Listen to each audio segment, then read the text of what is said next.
Hello, everyone. COVID-19 is finally over, and our lives have returned to normal. It's fascinating to travel to conferences, to make new friends, and to meet old friends, to discuss interesting research problems, and to develop research collaborations. When we applied for this tutorial, the COVID-19 situation was severe, and numerous uncertainties prevailed. Consequently, we opted for the virtual format to deliver this tutorial.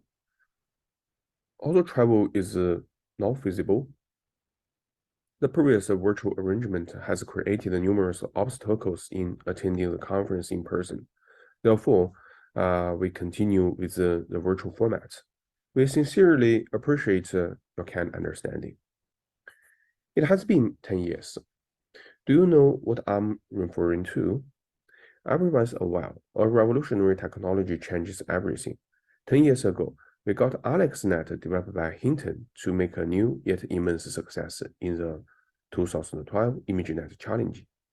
I believe that at that time, all researchers in computer vision community were surprised or even shocked.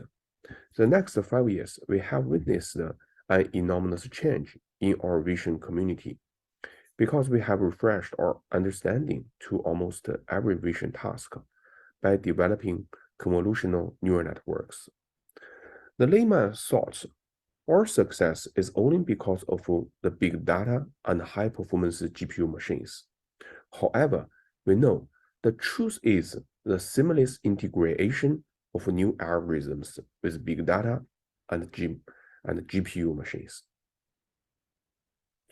We have to sort to those years of endless overtime. We also observed the number of submissions to leading vision and learning conferences has increased at a fast speed, which really hallmarked our suite. The years between 2012 and 2018 were very exciting, but the most recent 3 years were kind of boring. Transformer broke the recent silence and now is rewriting the history. It's time for us to embrace Transformers, a sweeping opportunity happening today after 10 years development of AlexNet and the recent success of ChatGPT. The next 3 hours, I'm bringing my fellows Jimin, Yufei, and Jin to deliver a comprehensive tutorial of vision foundation models. Today's tutorial contains 4 parts. We will commence from the foundations of foundation models to explain why this trend is the inevitable choice of history. Then we introduce representative vision transformer architectures. Given such large-scale models, the training is challenging. How can we successfully train our foundation models with a planned schedule is the next question. Finally, we will demonstrate the value of foundation models on representative downstream vision tasks. I will deliver the first part of this tutorial, Foundations of Foundation Models. I will first brief the history of neural networks and AI. Based on this brief overview, we can empirically find the model development trend. More is different. Finally, I will offer some preliminary theoretical insights to the new paradigm of pre-training plus downstream task fine-tuning. To foresee the future, it may be helpful to first know the history. Although AI and neural networks are very young, comparing with mathematics, physics, and chemistry, in the past some 80 years, a lot of interesting things have happened. Over these 80 years, AI has experienced the rapid development through 3 or even 4 enormous waves. The first wave of AI is crafted knowledge, which basically relies on rule-based systems. This means we need to define specific rules for machines to follow.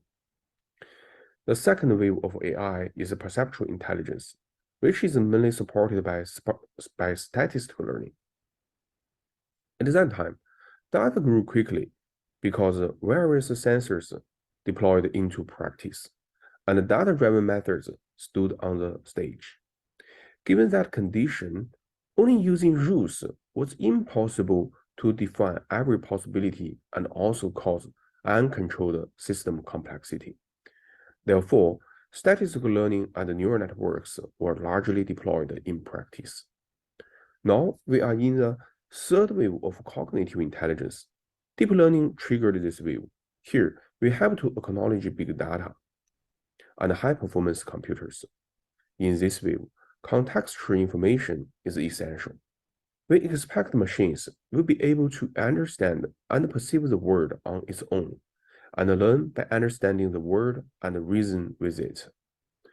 Deep learning-based AI really benefits humans' life, but also brings new problems to think. For example, ChatGPT and similar large language models can produce many serious problems. For example, generating hallucination questions, delivering contradicted answers for questions presented in different languages, leaking users' privacy, and ignoring lower represented groups. Most of these problems are ethics related. Thus, some people humbly think at the same time we are also in the fourth wave of trustworthy AI. There are many open discussions about trustworthy AI, such as how to protect users' privacy when they share information with companies, how to guarantee the proper use of such information, how to balance the privacy and security of people in the public areas by using surveillance systems, and how to ensure fairness and robustness for AI systems. Here is a map taken from the internet for linking the history development of AI and neural networks. I can't mention every important work, but I will choose to introduce a few very representative ones. Let's first recall the development of neural networks.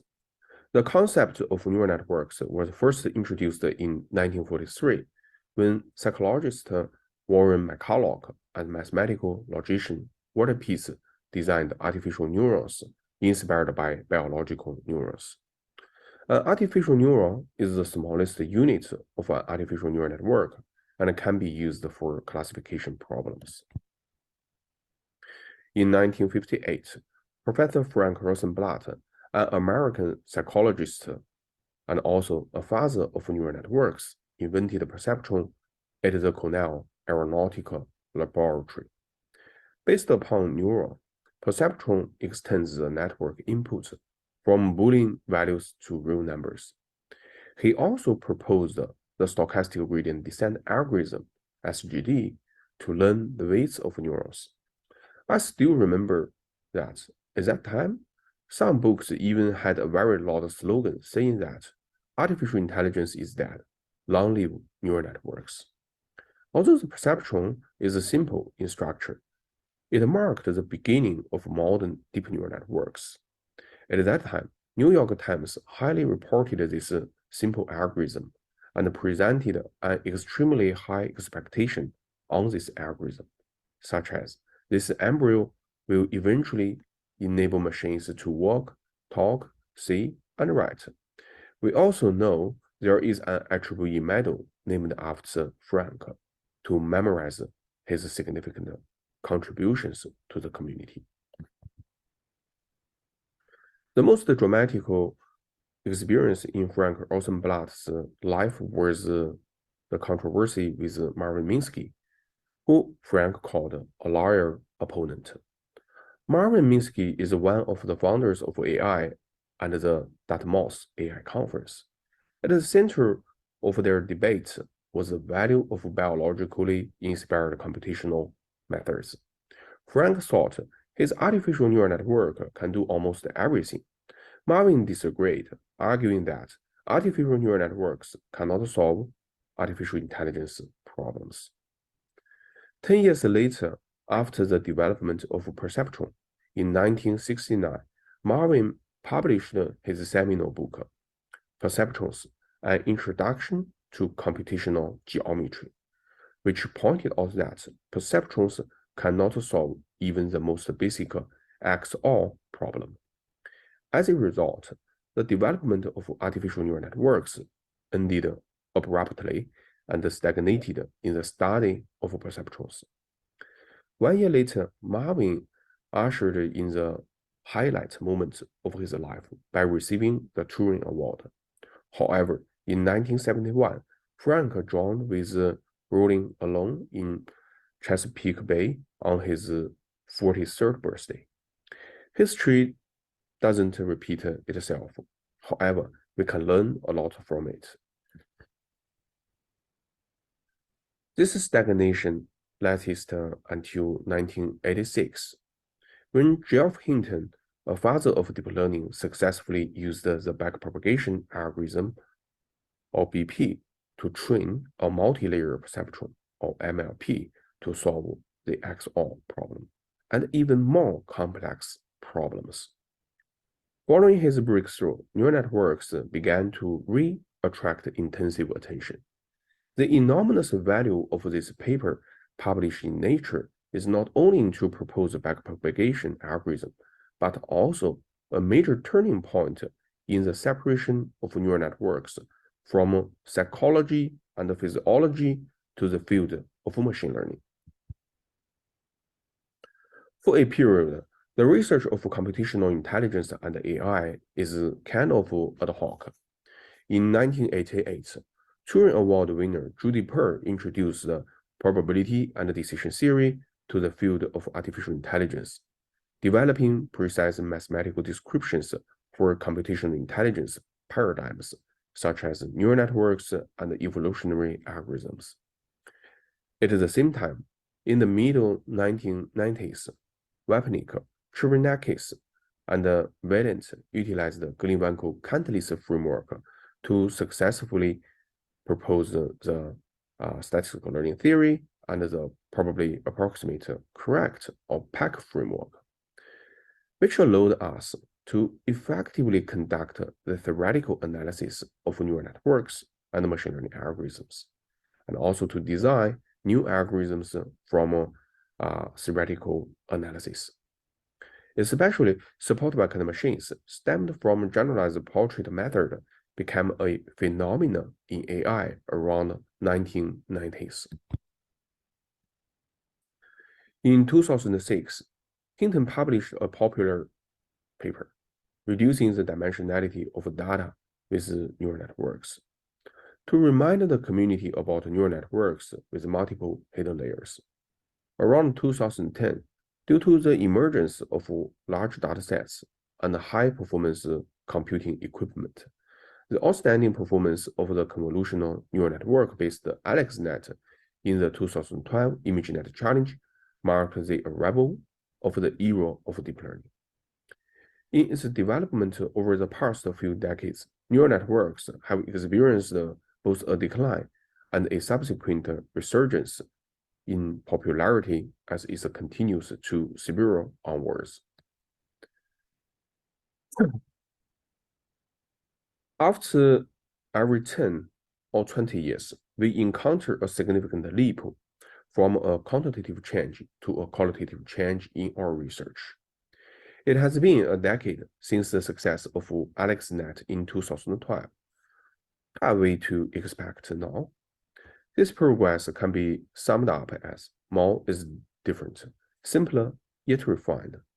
Presently, through super deep learning, otherwise foundation model, neural networks have thrived and reached new heights. Driven by the transformer architecture, foundation models represented by GPT-3, DALL-E 2, and Vision Transformer continue to come to our attention. We can clearly see that the future trend is for models with more parameters, but simpler design strategies to be more compatible with more data and more modalities, and thus to be more capable of adapting to the needs of the downstream tasks. Will the walking scale networks with more parameters make a difference? More is different is the title of a very popular article published in Science in 1972 by Professor Philip Warren Anderson the winner of the 1977 Nobel Prize in Physics. In this article, he discussed a range of topics from the study of elementary particles to the study of condensed matter physics. He pointed out that as the number of research subjects increases, quantitative changes can lead to qualitative changes. Therefore, we need to use different tools. From Philip's observation, we can expect that super deep learning or foundation model is an important tool to promote the transition from quantitative to qualitative change. So, are we now in such a critical state?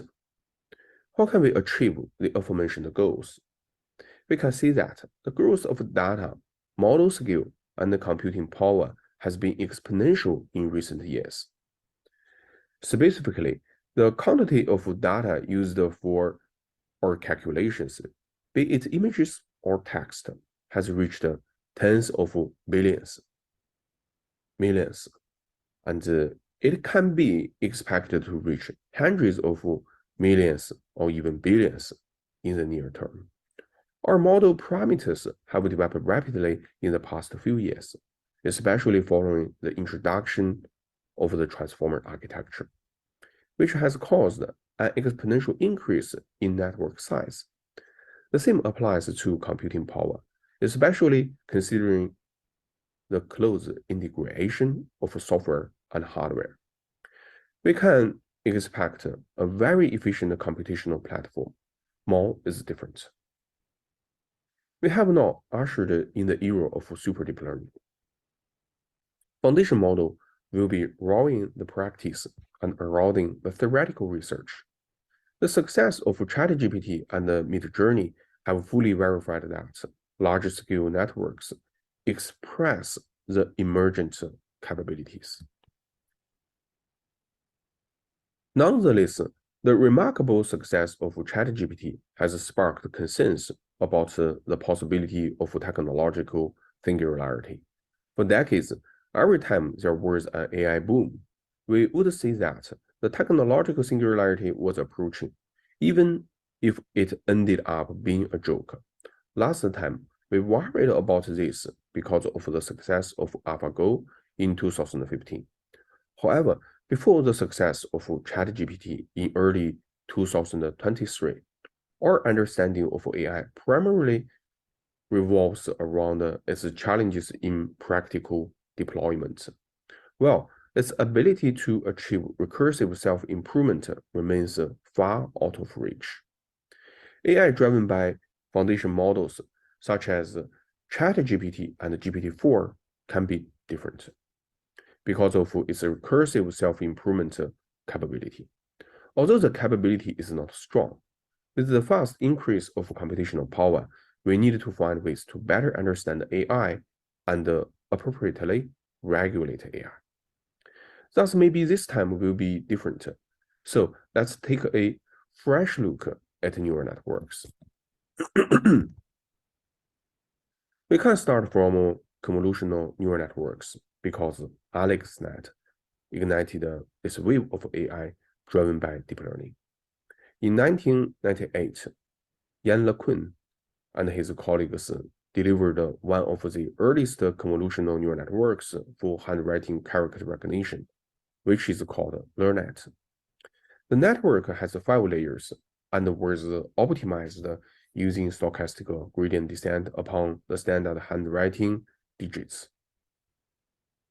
This design achieved great success, achieving an error rate of only 1% when recognizing the digits of the US postal code. When the architecture of the current best performing neural networks are much more complex than that of LearNet, LearNet was widely recognized as a starting point for a large number of neural network architectures, and has aroused the interest of scholars in the study of neural networks. Here, I'd like to raise a question. In the era of foundation model, are those complex designs still important? Given our recent empirical studies, I guess we may need to embrace the minimum and we should do our best to enlarge the size of the network and the amount of high-quality data for training. At the same time, we should do our best to simplify the design strategy on network architecture.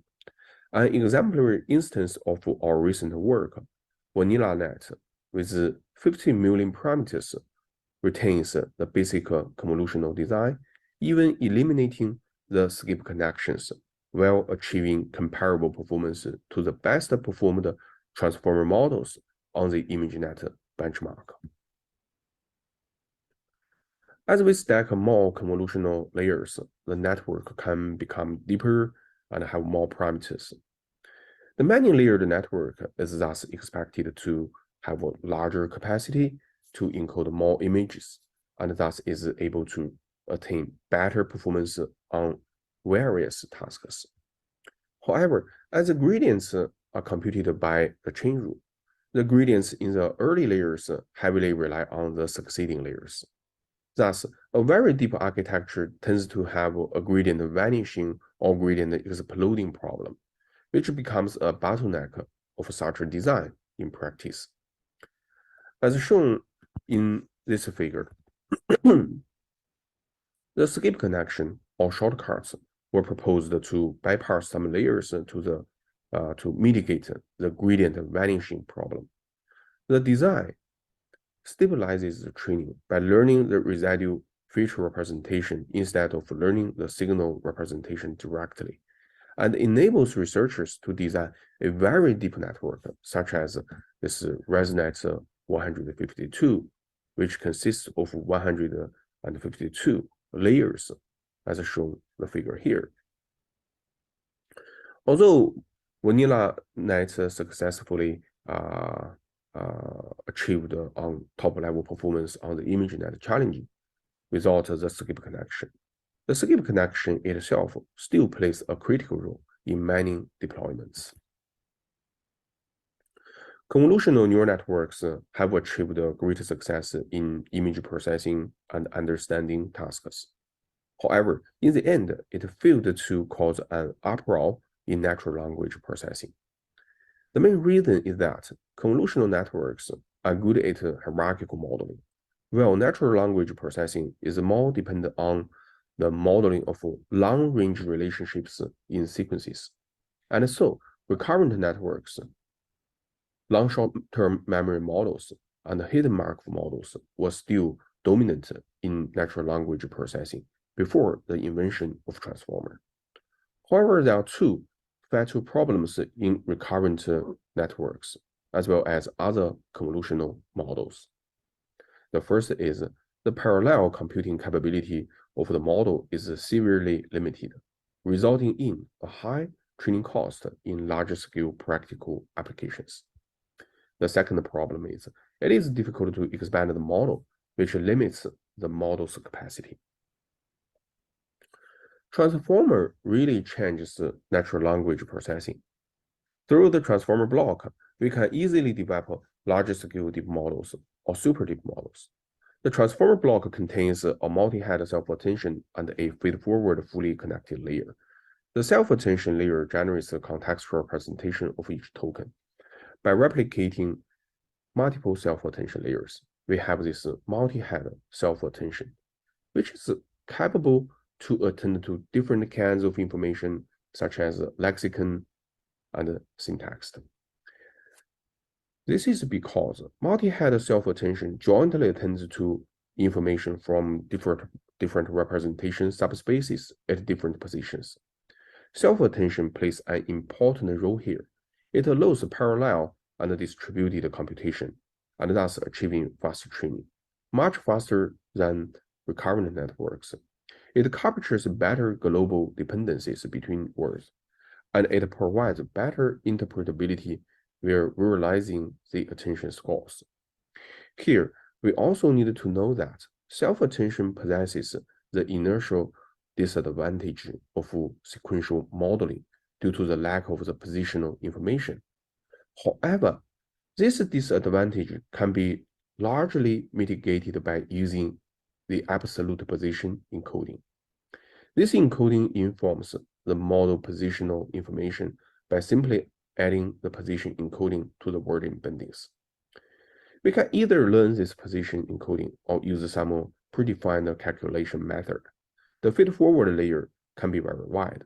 Transformer builds a new path in deep learning and brings more and more opportunities. The natural language processing community has witnessed the great success by transferring the knowledge from large pre-trained transformer language models trained on the easy to access unlabeled data. For example, the BERT, GPT, Megatron LM, and T5. Where the general language understanding evaluation or GLUE benchmark becomes a de facto standard to measure the effectiveness of super deep models, also the foundation models. The figure here shows the relationship of language model size and the GLUE performance. The common practice is increasing the model parameters will yield better GLUE performance. All super deep models can be characterized into two folds: the general purpose model for universal tasks and the parameter efficient model for understanding tasks. For the general purpose super deep models, as shown in this blue line, especially for this Megatron LM and T5, and also the recent GPT-3 or GPT-4, which consider both supervised downstream tasks, zero-shot tasks, understanding and generation tasks. The universal capabilities that are not limited to the GLUE tasks. Maybe they are the first step towards the so-called artificial general intelligence at the cost of enormous training. Especially the recent success of ChatGPT ignited the public's dream to artificial general intelligence again. For the understanding task specific super deep models, we can see this orange line, especially for this MTDNN, XLNet, and our recently developed this Vega V1, which are focusing on pushing the limit of the parameter efficiency by self-supervised learning to exploit the knowledge from a large amount of data to increase the understanding ability to the pre-trained language models. Before the great success of ChatGPT, people simply compare the blue line and the red line to criticize the research of foundation models.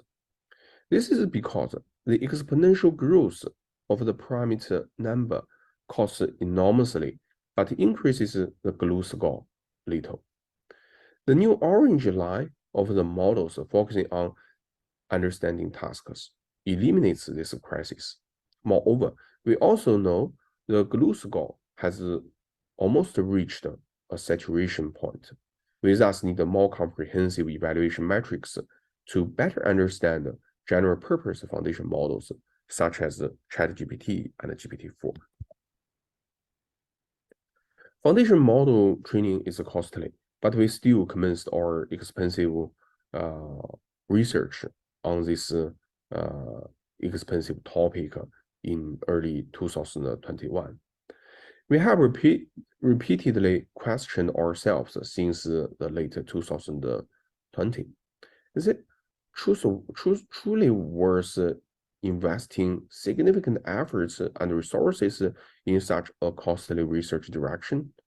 Although current deep learning theory is still in its infancy, we can already foresee, to a certain extent, the inevitable rise of super deep learning.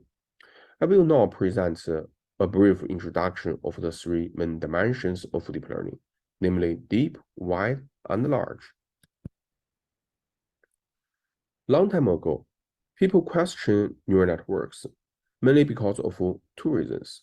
First, it's difficult to control the complexity of neural networks, which are guaranteed by the universal approximation theorem. Second, the highly nonlinear neural networks have infinite number of local solutions, and thus the local optimal solution is very sensitive to the initializations. Around 1990s, several research groups independently proved the universal approximation theorem, that is, neural networks can approximate any continuous functions. One important result obtained by Honig is one hidden layer network has the universal approximation ability when the network is infinitely wide. Given this, why should we want to have many hidden layers? According to statistical learning theory and the strong information processing inequality introduced by information theory, we find that under the premise of a sufficiently small training error, the generalization error of the network will exponentially converge to zero as the number of network layers with information decay properties increases. Specifically, we can use a Markov model to describe a deep network. And so, the mutual information between input and output is non-increasing as it goes through the network layer by layer.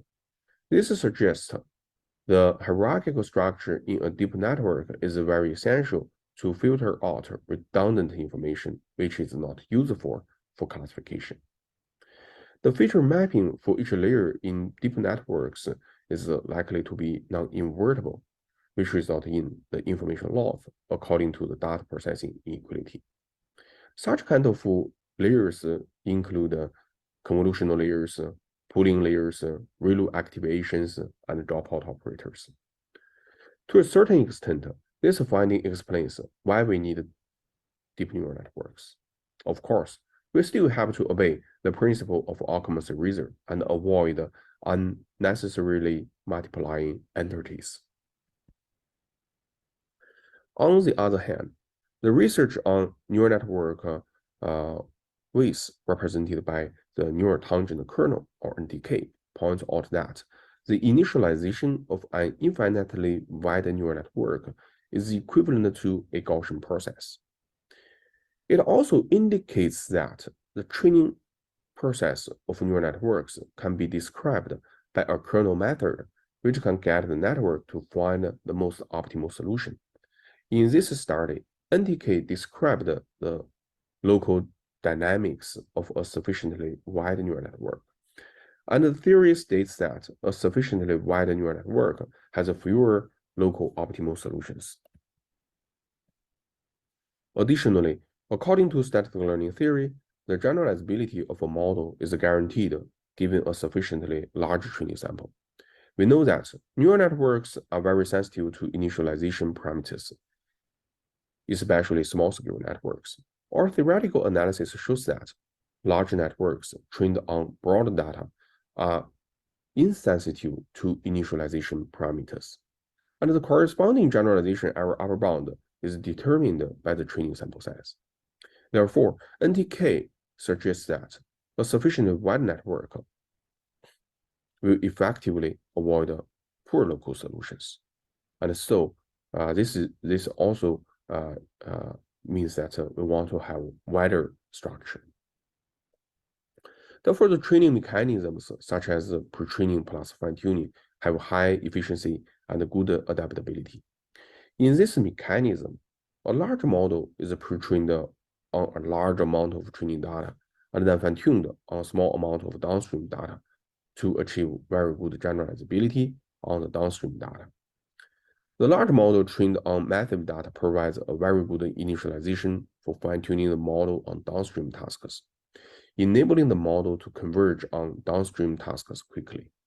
Once we have this, we understand it is essential to research on super deep learning or foundation models. Recently, there is a popular concept benign overfitting because of some empirical observations. Specifically, a variety of modern deep learning tasks exhibit a double descent phenomena where as we increase the model size, performance first gets worse and then gets better. Moreover, it has been found that double descent occurs not just as a function of model size, but also a function of the number of training epochs. However, the most recent research suggests the double descent phenomena will disappear if we appropriately tune the hyperparameters, choose suitable regularizers, and clean the training data. Such a study has a strong indication. The conventional statistical learning theory still rocks. Our lesson is when we train models, whatever classical models or foundation models, we need more data than parameters. Labeled data are expensive, while unlabeled data are far cheaper to obtain. Unsupervised learning, which exploits unlabeled data, has achieved amazing results with the assistance of deep learning. Aurora and his collaborators provided a generalization error bound for contrastive unsupervised representation learning, which justifies why unsupervised learning algorithms are powerful. They provided a theoretical framework by introducing latent classes and hypothesizing that semantically similar points of the subsequent tasks are sampled from the same latent class. By assuming the learner forces the inner product of representations of similar pairs with each other to be higher on average than the negative samples, that prove that learned representations can reduce the sample complexity on downstream tasks, as illustrated by this inequality.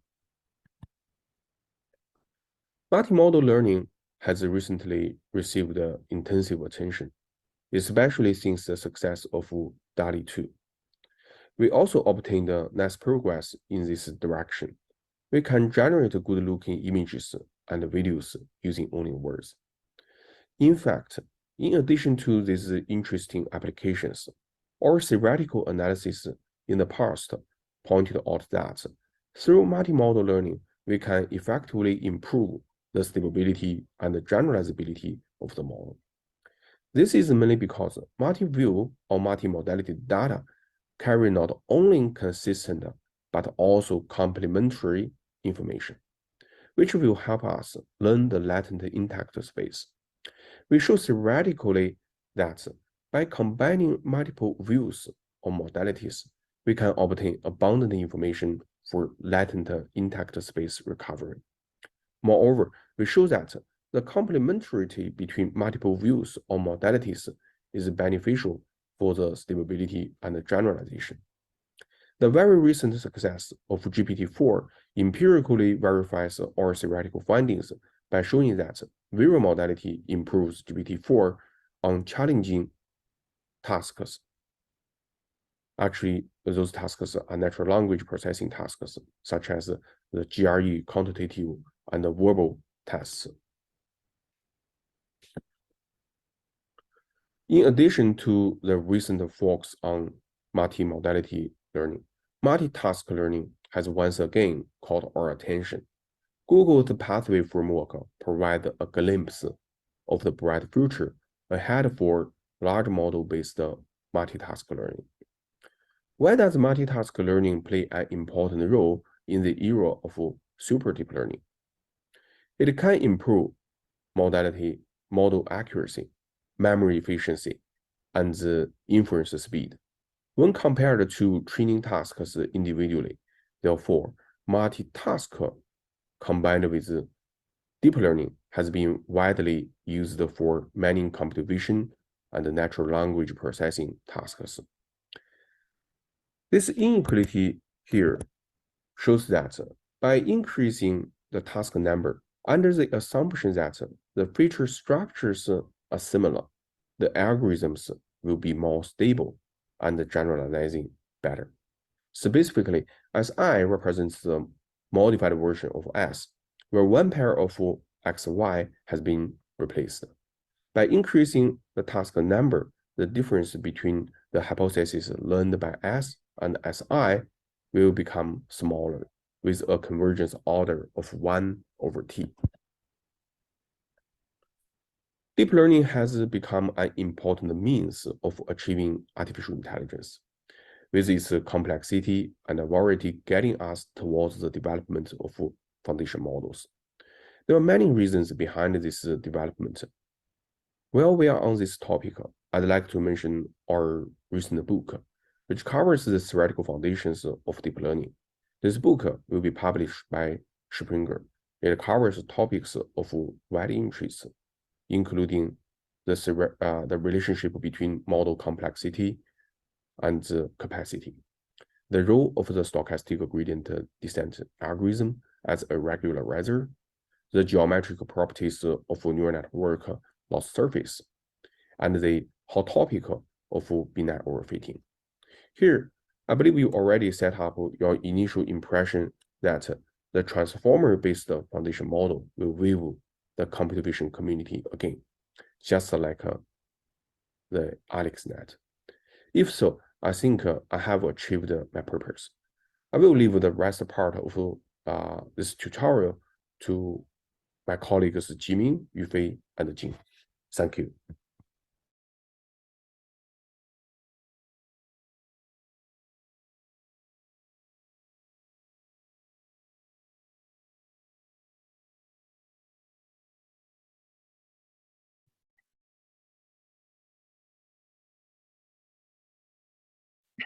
Thanks for Professor Tao's talk.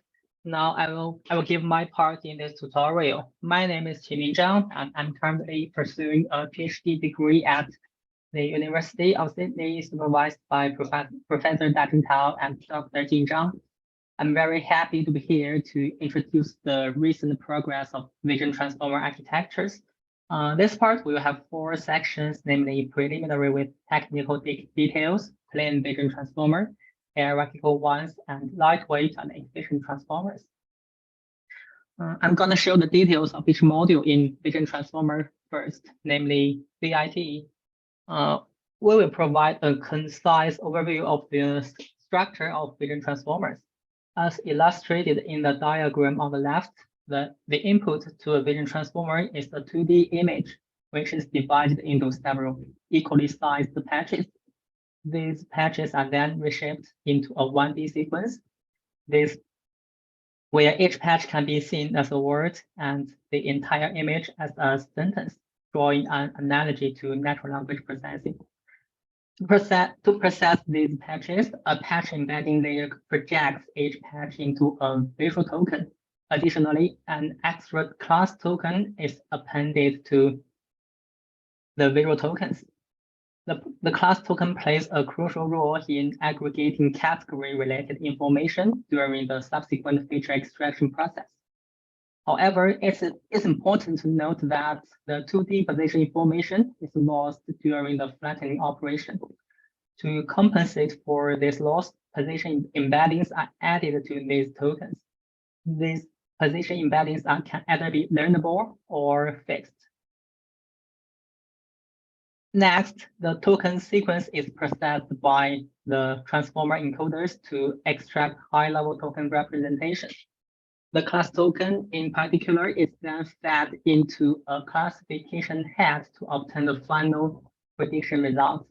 Alternatively, global average pooling can be used to extract category information, but the inclusion of a class token aligns with the default pipeline in natural language processing. Let's delve into the specifics of the transformer encoder block. The transformer encoder consists of several fundamental modules: normalization, multi-head self-attention, also called MHSA, an MLP layer, and dense shortcuts. Initially, the tokens undergo normalization layers and then are passed through the self-attention module, which is the MHSA layer. Subsequently, the features are further processed by another normalization and the MLP layer. The MLP layer comprises 2 linear layers with a glue activation function usually, which introduces non-linearity between these 2 linear layers. Now let's delve deeper into the workings of the normal layer within the transformer block, specifically focusing on the multi-head self-attention layer. We will begin by introducing the single-head self-attention mechanism. In the left part of the slide, we represent the input features of the attention layer denoted as V, which are the outputs of the previous normalization step. To enable effective attention calculations, we project these features into different spaces using 3 distinct linear layers referred to as query, key, and value, respectively. These projected features are denoted as Q, key, and V. Next, we calculate the attention map, denoted as A, by multiplying the query with the transpose of the key. This results in an n by n matrix where n represents the number of tokens. To ensure meaningful attention width, the attention map is normalized along the second dimension using a softmax operation. Subsequently, the attention map is utilized to aggregate the features from the value tokens through a weighted sum process, ultimately producing the final output Z. To enhance the feature representation capability of the attention layer, the single head self-attention is usually extended to a multi-head variant with 2 notable modifications. As depicted by the red color in the right part of the slide, the query, key, and value features are evenly divided along the channel dimension. Within each head, the attention map calculation and the final output generation are performed independently. The features from different heads are then concatenated along the channel dimension, forming the output of the attention layer. It is also important to highlight the computational complexity of the class layer of the attention layer. With several matrix multiplication involved, the computational complexity can be expressed as n squared d and nd squared, where n represents the number of tokens and d represents the feature dimension. In the case of images, n is usually larger than d, much larger than d. Vision transformer models can be conveniently constructed by stacking transformer blocks and adjusting the channel dimension, often referred to as the model's weight. This straightforward approach allows for scalability of vision transformer models, ranging from as low as 100 million parameters to as high as 4 billion parameters. Increasing the size and depth of these models has shown to enhance their generalization capabilities and overall performance. However, it is worth noting that training larger and deeper models may pose challenges and require specific techniques, which we will explore in the third section of this tutorial. In the following section, we will introduce how to train the deeper models and the improvements over basic modules like the patch embedding layer, position embeddings, or PE in short, normalization layer, and MLP layer. Training deeper VIT models presents significant challenges, primarily due to the emergence of an attention collapse issue. This issue becomes apparent as the model depth increases. As illustrated in the figure on the right, the attention maps generated by the layers exhibit progressively higher similarity. This similarity suggests that the features tend to become identical in the top VIT blocks, resulting in reduced discriminative ability and hindering effective training. Consequently, achieving desirable results becomes more challenging. Now let's explore 2 representative solutions that address this problem, learning the involvement of top layers from almost 0 and recalculating the attention maps. In detail, vision transformers employ a diagonal matrix that is initialized with nearly 0 constant values. It's important to note that the size of this matrix corresponds to the number of channels in the input. The diagonal values of this matrix, denoted as lambda, play a crucial role in determining the contribution of deeper layers. During the training process, these diagonal values are gradually updated, enabling the model to learn the involvement of top layers from an initial near zero value. This strategy helps to prevent the issue of layer collapse, where the model fails to utilize the higher layers effectively. This operation, often referred to as layer scaling, and is widely adopted in contemporary transformer architectures for various vision tasks. Another approach is to employ the reattention operation, which involves modulating the obtained attention maps. While the attention maps within two layers may exhibit similarity, the researchers found that the interhead attention map similarity tends to be lower here, even for heads within the same blocks. To address this, researchers have introduced a learnable data matrix to serve as a modulation mechanism across different heads within the same block. By recalculating the attention maps using this modulation and applying the softmax operation, the diversity of attention maps in deep layers is enhanced, effectively mitigating the issue of collapse.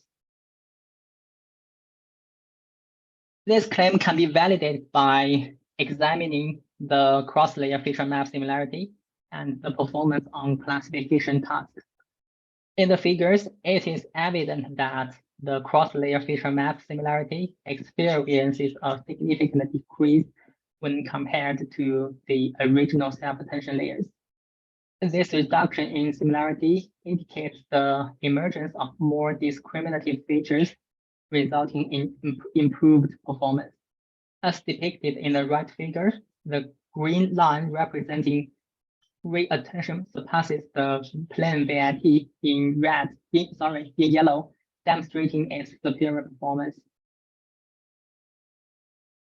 In the following section, we will delve into the individual components of the transformer used in vision models and explore techniques to enhance their performance.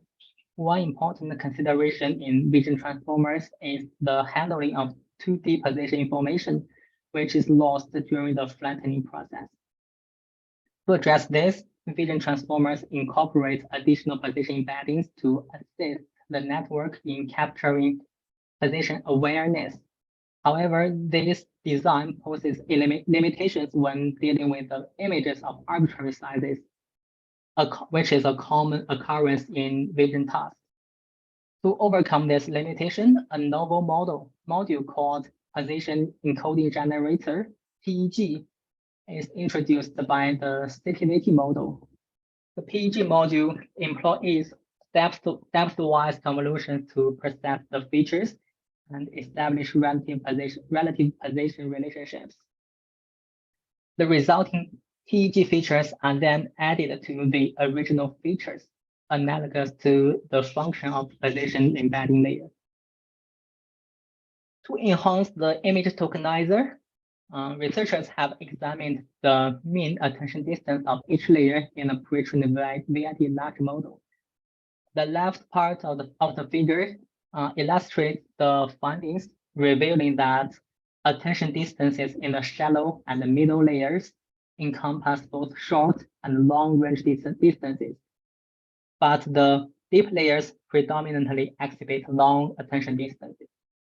This observation suggests the significance of incorporating both local details and global dependencies in the initial layers of vision transformers. Consequently, researchers have been motivated to explore methods for improving vision transformers based on these insights. An effective approach is the incorporation of convolutions before the transformer blocks to enhance the modeling of local details. One notable example is the utilization of an early convolution, which replaces the original patch embedding layer. This modification assists the model in capturing local structures and intricate details more effectively. Consequently, this design significantly enhances the stability of the networks during training, resulting in improved convergence speed and overall performance. T2T takes a different approach by progressively embedding the images into visual tokens.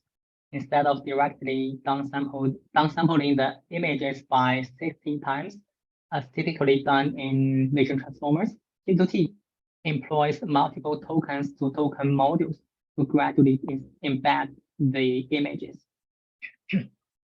These final embedded tokens are then flattened and concatenated with the class token, following the same process as the original vision transformers. However, previous methods have predominantly focused on bundling local structures in the early stages, while disregarding the importance of considering long-range dependencies. In contrast, Veta introduces a novel approach by proposing a drag reduction cell within the tokenizer, which enables the modeling of both short and long-range dependencies simultaneously. This is illustrated in the figure where the reduction cell incorporates a parallel convolution layer and an attention layer to capture both local and global dependencies. Additionally, Veta employs convolutions with different kernel sizes to incorporate multi-scale information, enhancing its ability to model locality and multiple scales. The paper refers to these capabilities as inductive biases. By stacking reduction cells, Veta progressively transforms the input images to visual tokens, which are then passed to subsequent blocks for feature extraction. Besides, we show how such designs influence the scalability of vision transformers. As indicated in the figure, the Veta model's performance continuously improves with the model size increasing. Such a large model also shows better data efficiency. For example, Veta H with 10% data can already surpass the Veta S model with 100% data for training. It also should be noted that the Veta H model obtains 91.2 accuracy on the ImageNet real dataset without other training data, which obtains the best record in the world.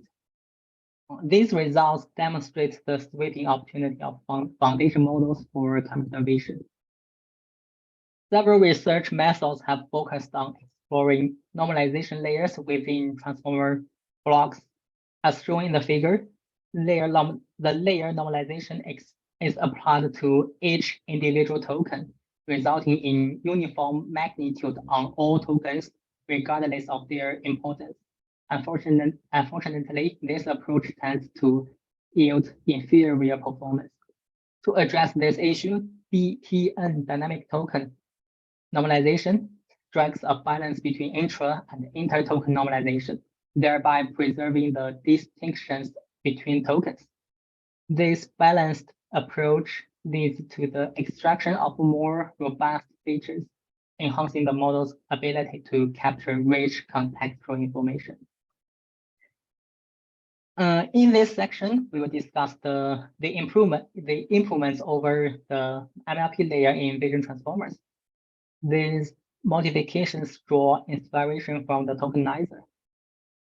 For example, a depth-wise convolution is introduced into the middle of the MLP layer to enhance the model's ability to capture complex patterns and improve its overall modeling abilities. The feature maps in VITs all have the same resolution, which is different from traditional CNN backbones. In this part, we will introduce the hierarchical vision transformers. They generate feature maps with different resolutions, namely feature pyramids, to fit the task decoders for downstream tasks. First, we will take PDT as an example to show how to construct a hierarchical vision transformer. Then we will discuss the techniques to improve hierarchical VITs from various aspects.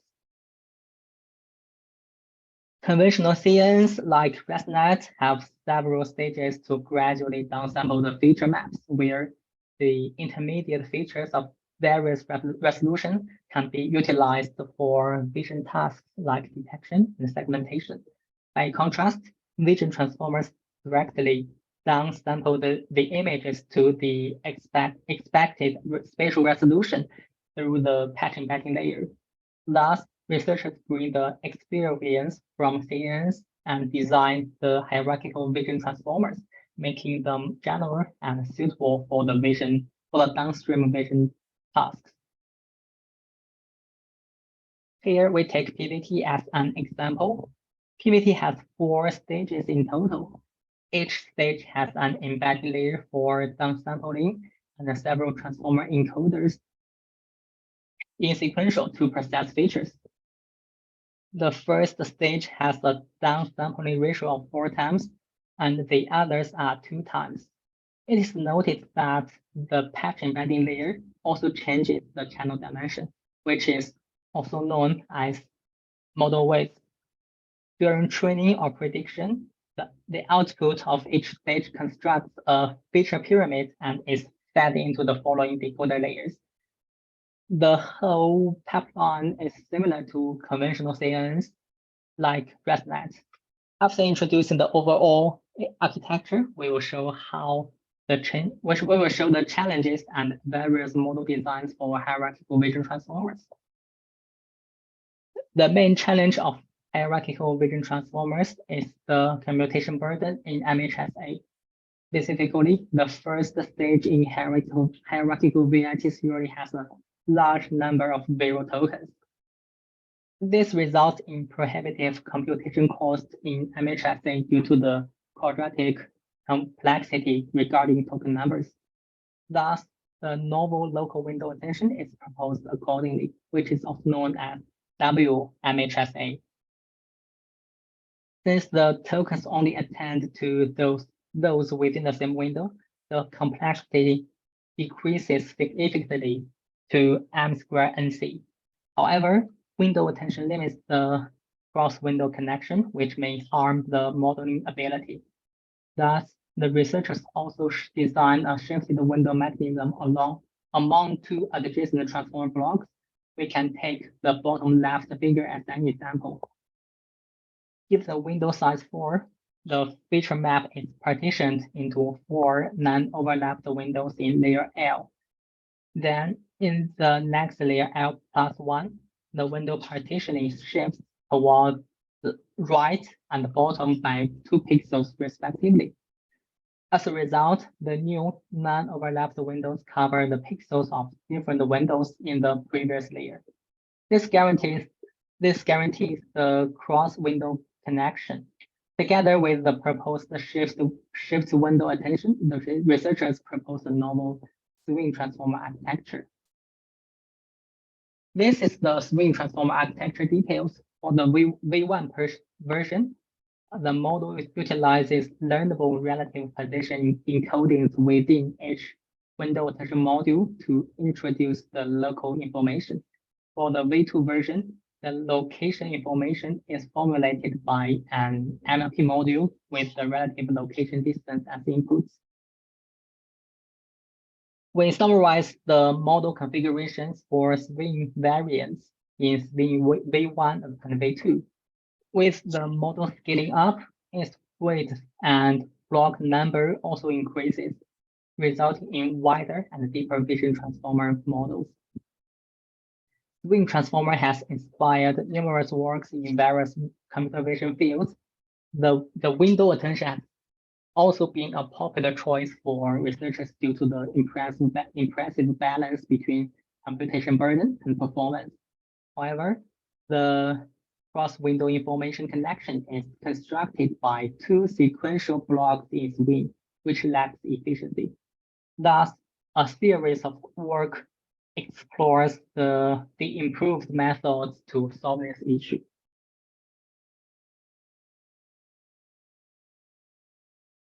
We first introduce focal attention. Since the complexity of MHSA is highly related to token numbers, the basic idea of focal attention is to reduce the granularity and also the number of far away tokens through pooling operations. This can balance the computation cost and the dependence distance.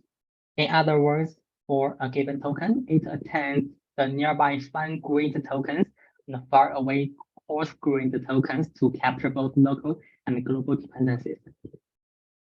For example, there are 3 granularity levels in the bottom figure. The nearby tokens are directly collected for the first level. For the second and third level, the pooling kernel sizes are 2 and 4 respectively. Then the collected tokens of all 3 levels are projected to key and value for the following attention process. Then we introduce a varied size window attention, VSA. It proposes a simple method and solves the cross-window connection issue from another view. Previous methods use handcrafted and fixed window sizes. This may restrict the dependency distance and the modeling ability for objects of different sizes. In contrast to them, VSA relaxes the window configurations for each head and makes them learnable from data using an extra module. For example, as shown in figure B, alert windows of 3 heads, namely red, blue, and green, cover the whole dog using only 1 layer, while the fixed size windows needs several layers to cover a dog. As a result, VSA can help to build long-range dependencies, capture rich context from various diverse windows, and promote information exchange among overlapped windows. To validate the claim, the researchers select WinTiny as the baseline and train the model with images of different resolutions. The results show that VSA can better adapt to larger image sizes and has significantly better performance than conventional window attention. Here we show the architecture details of VSA transformer. VSA adopts a VSR module to learn the window sizes and offsets for each default window. For example, given 4 default windows with different colors, a pooling operation and the VSR module are adopted to regress the target window configuration. Then the model samples key and the value tokens within the learned target windows, followed by the conventional window attention process. VSA also utilizes convolution to build relative position relationships, following the spirit of CPVT. Then causal angle attention extends the regular rectangles in VSA attention to the shape of causal angles. It predicts the position, size, orientation, and shapes for each default rectangle windows and results to projective transformation techniques to realize the arbitrary causal angles. The more flexibility in window configurations facilitate extracting the rich context of objects and learning better feature representation. Besides the squared windows, researchers also explore the effectiveness of other shapes. Cross-shaped window attention, namely also called C-swing, splits the heads into 2 groups. One group uses vertical stripe windows, while the other uses horizontal stripe windows. Then the outputs are concatenated for the following layers. Here we show the classification results, blobs, parameters, the circles of swing, focal, and the VSA because they have the same model configurations, namely dimension, depth, and head numbers, etc. All the models are trained on ImageNet 1K from scratch. We can see that better cross-window connection always leads to better performance. Here, we take the representative object detection task to measure the hierarchical vision transformers. We can see that swing, focal, and the VSA all have significantly better performance compared to traditional ResNet 50, although they have similar parameters. Besides local window attention, researchers also introduced convolution into hierarchical vision transformers to bring the inductive bias of locality. These methods can be categorized into three types. Layer level methods insert convolution layers into the transformer blocks, like Beta V2 and PVT V2. Block level methods use convolutions to construct a new block, while model level methods adopt a CNN network in parallel with the vision transformers, like conformer and mobile former. Apart from window attention, another popular choice is spatial reduction attention. It argues that the nearby tokens may have similar representations, and thus it uses pooling or convolution to reduce the token numbers of key and value. This leads to less computational complexity. The total flops decrease with less tokens preserved. Compared to window attention, it still usually has quadratic complexity regarding the token numbers when the reduction ratio R is a constant value. Here we show the representative methods of spatial reduction attention. PVT V1 uses convolution and V2 uses average pooling for faster speed. In contrast, MVIT uses pooling operations on query, key, and values to formulate a general attention module that enables the downsampling.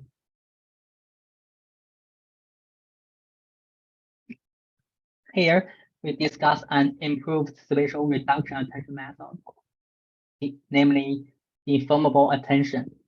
It argues that the spatial locations of the preserved tokens may have less information, and thus it proposes a module will learn an offset for each preserved token to get the richer information one, following the series from deformable convolution. In practice, it uses shifted window attention in the first two stages and the deformable attention in the top two layers, in the last two stages.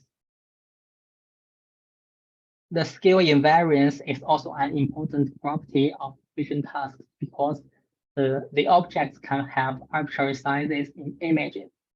Thus, researchers also introduced this property when they design the architectures.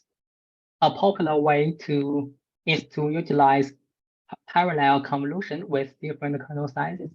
As a result, the object of arbitrary sizes can be captured by the specific convolution layer, and the model can thus generate more discriminative feature representations.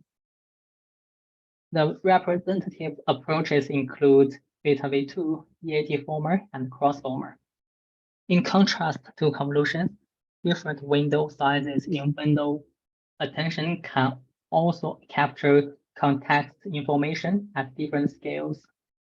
Thus, DWVIT equally splits the attention heads into several groups. Then it proposes to use different window sizes for each group.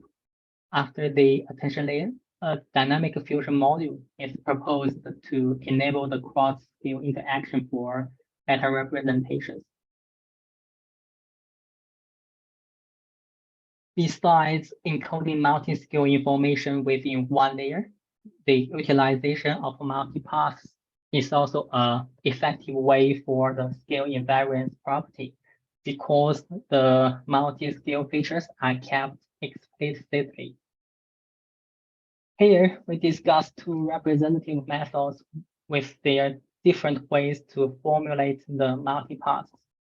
COAT obtains the features at different scales first, here, and refines them using parallel blocks. For feature interaction, it studies the cross-layer attention and the feature interpolation, where the cross-layer attention denotes the cross-attention, and the latter one refers to interpolation and an add operation, following the practice in HRNet. Empirical results show the superiority of the feature interpolation operations. So they are the default choice in the paper. Another representative method is HR former, which is similar to HRNet from the design.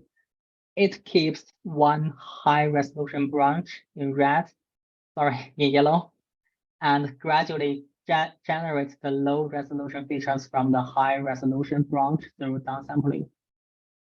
And the low resolution features are in red. The different resolution features are gradually fused at the end of each stage here, to make the network aware of the multi-skill information. Now we have introduced the many vision transformer designs. We can see from the figure that self-attention builds the inter-token relationship. So one simple question raises naturally: is the attention operation necessary in the architecture design? Recent works argue that the purpose of attention is spatial token mixing and can be replaced by some related techniques like convolution, MLP, or even pooling.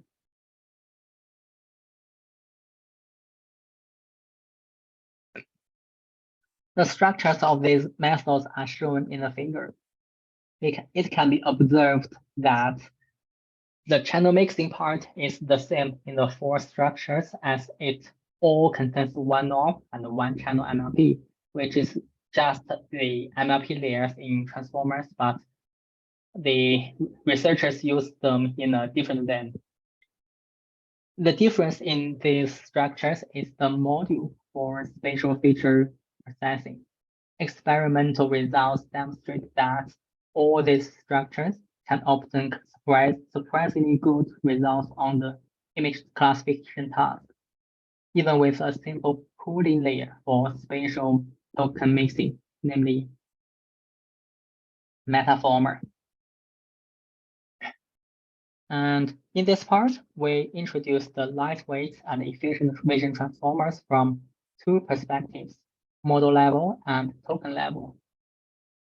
First, we will introduce the linear attention, which is also termed canalizable attention.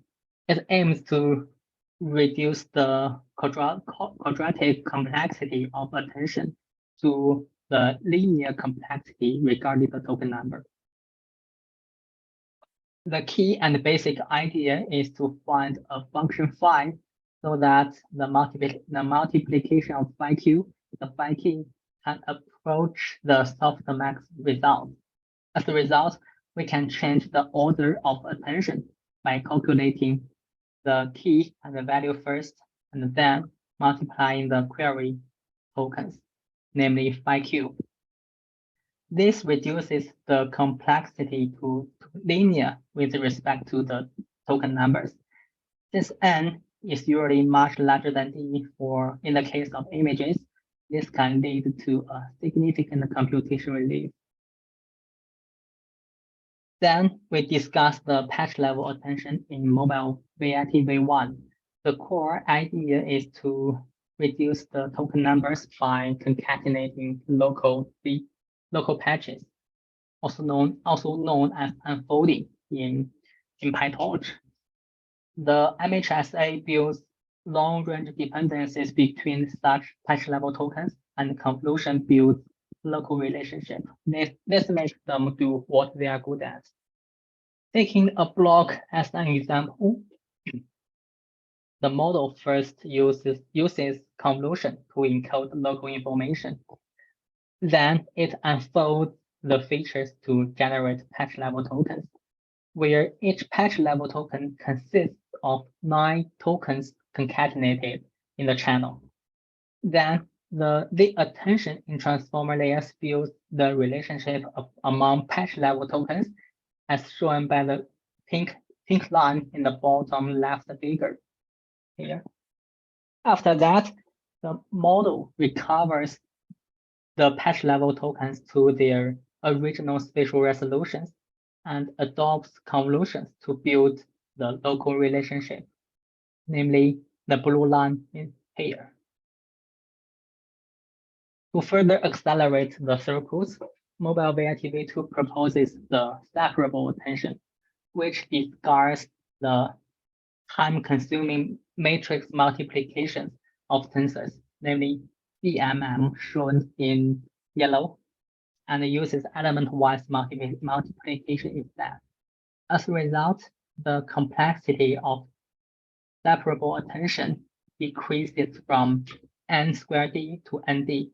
Compared to its previous version, mobile VITV2 reaches better parietal front regarding inference speed and classification performance. Here, I'm going to illustrate the token level approaches. An effective way to make an efficient vision transformer is using the early exit operations. As shown in the right figure, some examples like the apple are rather easy and do not need heavy computation to recognize its category. In this way, it can be severely divided and fewer tokens are enough for an accurate estimation, which greatly reduces the computational cost. For the complex targets like the palace, dense division is necessary and more tokens should be involved for the calculation. With such strategy, dynamic transformer designs an easy to hard pipeline together with an early exit mechanism. Namely, specifically, when the model decides the current sample is a hard case, the sample will be partitioned into more tokens and fed into the model again. It is noted that the features and the attention maps of the last round are kept and reused for better prediction results. To this end, the easy and hard examples have different data flows, and this avoids the overcomputation over easy cases, save the total computation burden. The tokens of images are not always equally important. Thus, pruning those tokens with least information is an effective method to accelerate the speed and save computation costs. In practice, to select the tokens that are most related to the target images, an extra module in dynamic VIT is adopted to predict the decision value pi for each token. Then the tokens with higher value are preserved and sent into the following layers for feature extraction. And the tokens with smaller decision values are dropped since they have smaller possibility to correlate with the target. During training, Gumbel softmax is adopted to make the gradients back propagate through the decision module. In the inference, the Gumbel softmax is discarded to enable an efficient transformer module.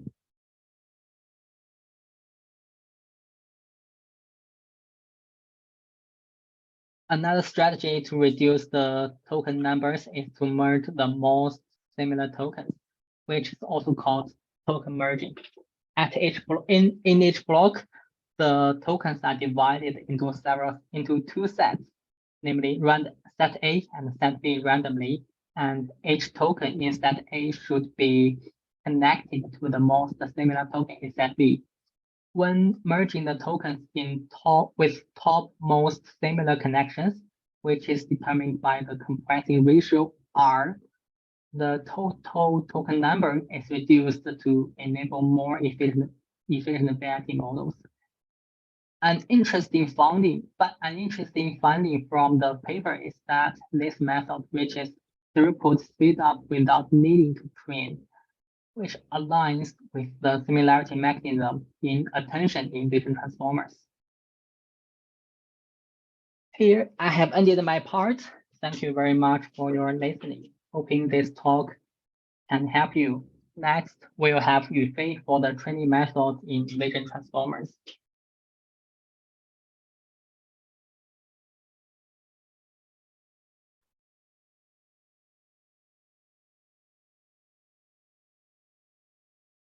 Thanks, Timmy, for his part in the architecture design of vision transformers. I'm Yifei and now a PhD student under the supervision of Professor Dajun Tao and Dr. Ji Zhang.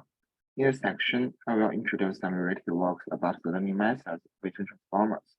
For example, how to make the vision transformers learn easier or show better performance in different vision tasks. This section contains 4 different subsections, including supervised learning, self-supervised learning, multimodality learning, and 1 summary part. Both contrastive and generative-based methods will be introduced in the self-supervised learning and multimodality learning parts. Supervised learning is the prevailing paradigm in computer vision, widely used for tasks such as classification, detection, and segmentation. Let's consider classification as an example. In the forward side, the input image of an apple is fed into the network, and the network is tasked with predicting its category. The predictions made by the network are then compared to the actual labels of input images, known as the ground truth. The comparison allows the computation of gradients that minimize the disparity between the predictions and the ground truth, thereby optimizing the network. To enrich the training data and make the network generalize well to different situations, different data augmentation techniques will be applied on the input images, like the grayscale, random contrast, random color, random crop, and random resize. With this simple training strategy, vision transformers have shown good data and model scalability compared to the linear models, as shown in the right top figure, with the training data increases from the 1 million ImageNet to the 300 million images DFT300. The performance of linear models like the BIT first increase and then decreases, while the performance of vision transformers continuously increase. Such good scalability of vision transformers can also be observed in the right bottom figure, that the performance of larger vision transformers increases with more training samples. However, the vision transformers need a lot of data to obtain superior performance, which is called the data hungry issue. The first solution to address the data hungry issue of vision transformers involves employing appropriate data augmentation techniques and training settings to prevent overfitting. An example of this approach is seen in the DIT-based model, which shares the same structure as the VIT-based model, but utilizes different training settings. DIT incorporates stronger augmentations during training, such as random augmentation, mix-up, cut mix, and random erasing. Additionally, smaller batch sizes are used. Comparing results in the table on the right, we observe a significant decrease in the classification accuracy for the DIT-based model when trained without appropriate settings, dropping from 81.8 to 74.5. Some researchers also argue that the data hungry issue of vision transformers stems from the absence of inductive bias inherent in linear models. Linear models have specific abilities such as modeling locality and capturing multi-scale features, which contribute to their strong performance with limited data. To address this, a simple strategy has been proposed to distill such knowledge from linear models to transformers. Helping transformer models obtain similar inductive bias even with small-scale data size.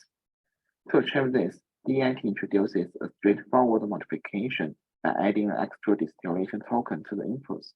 This addition does not change the network structure since attention and feed-forward operations are not sensitive to the number of input tokens. The output of the distillation token is supervised by a teacher model, which is a linear model that takes the same image as input.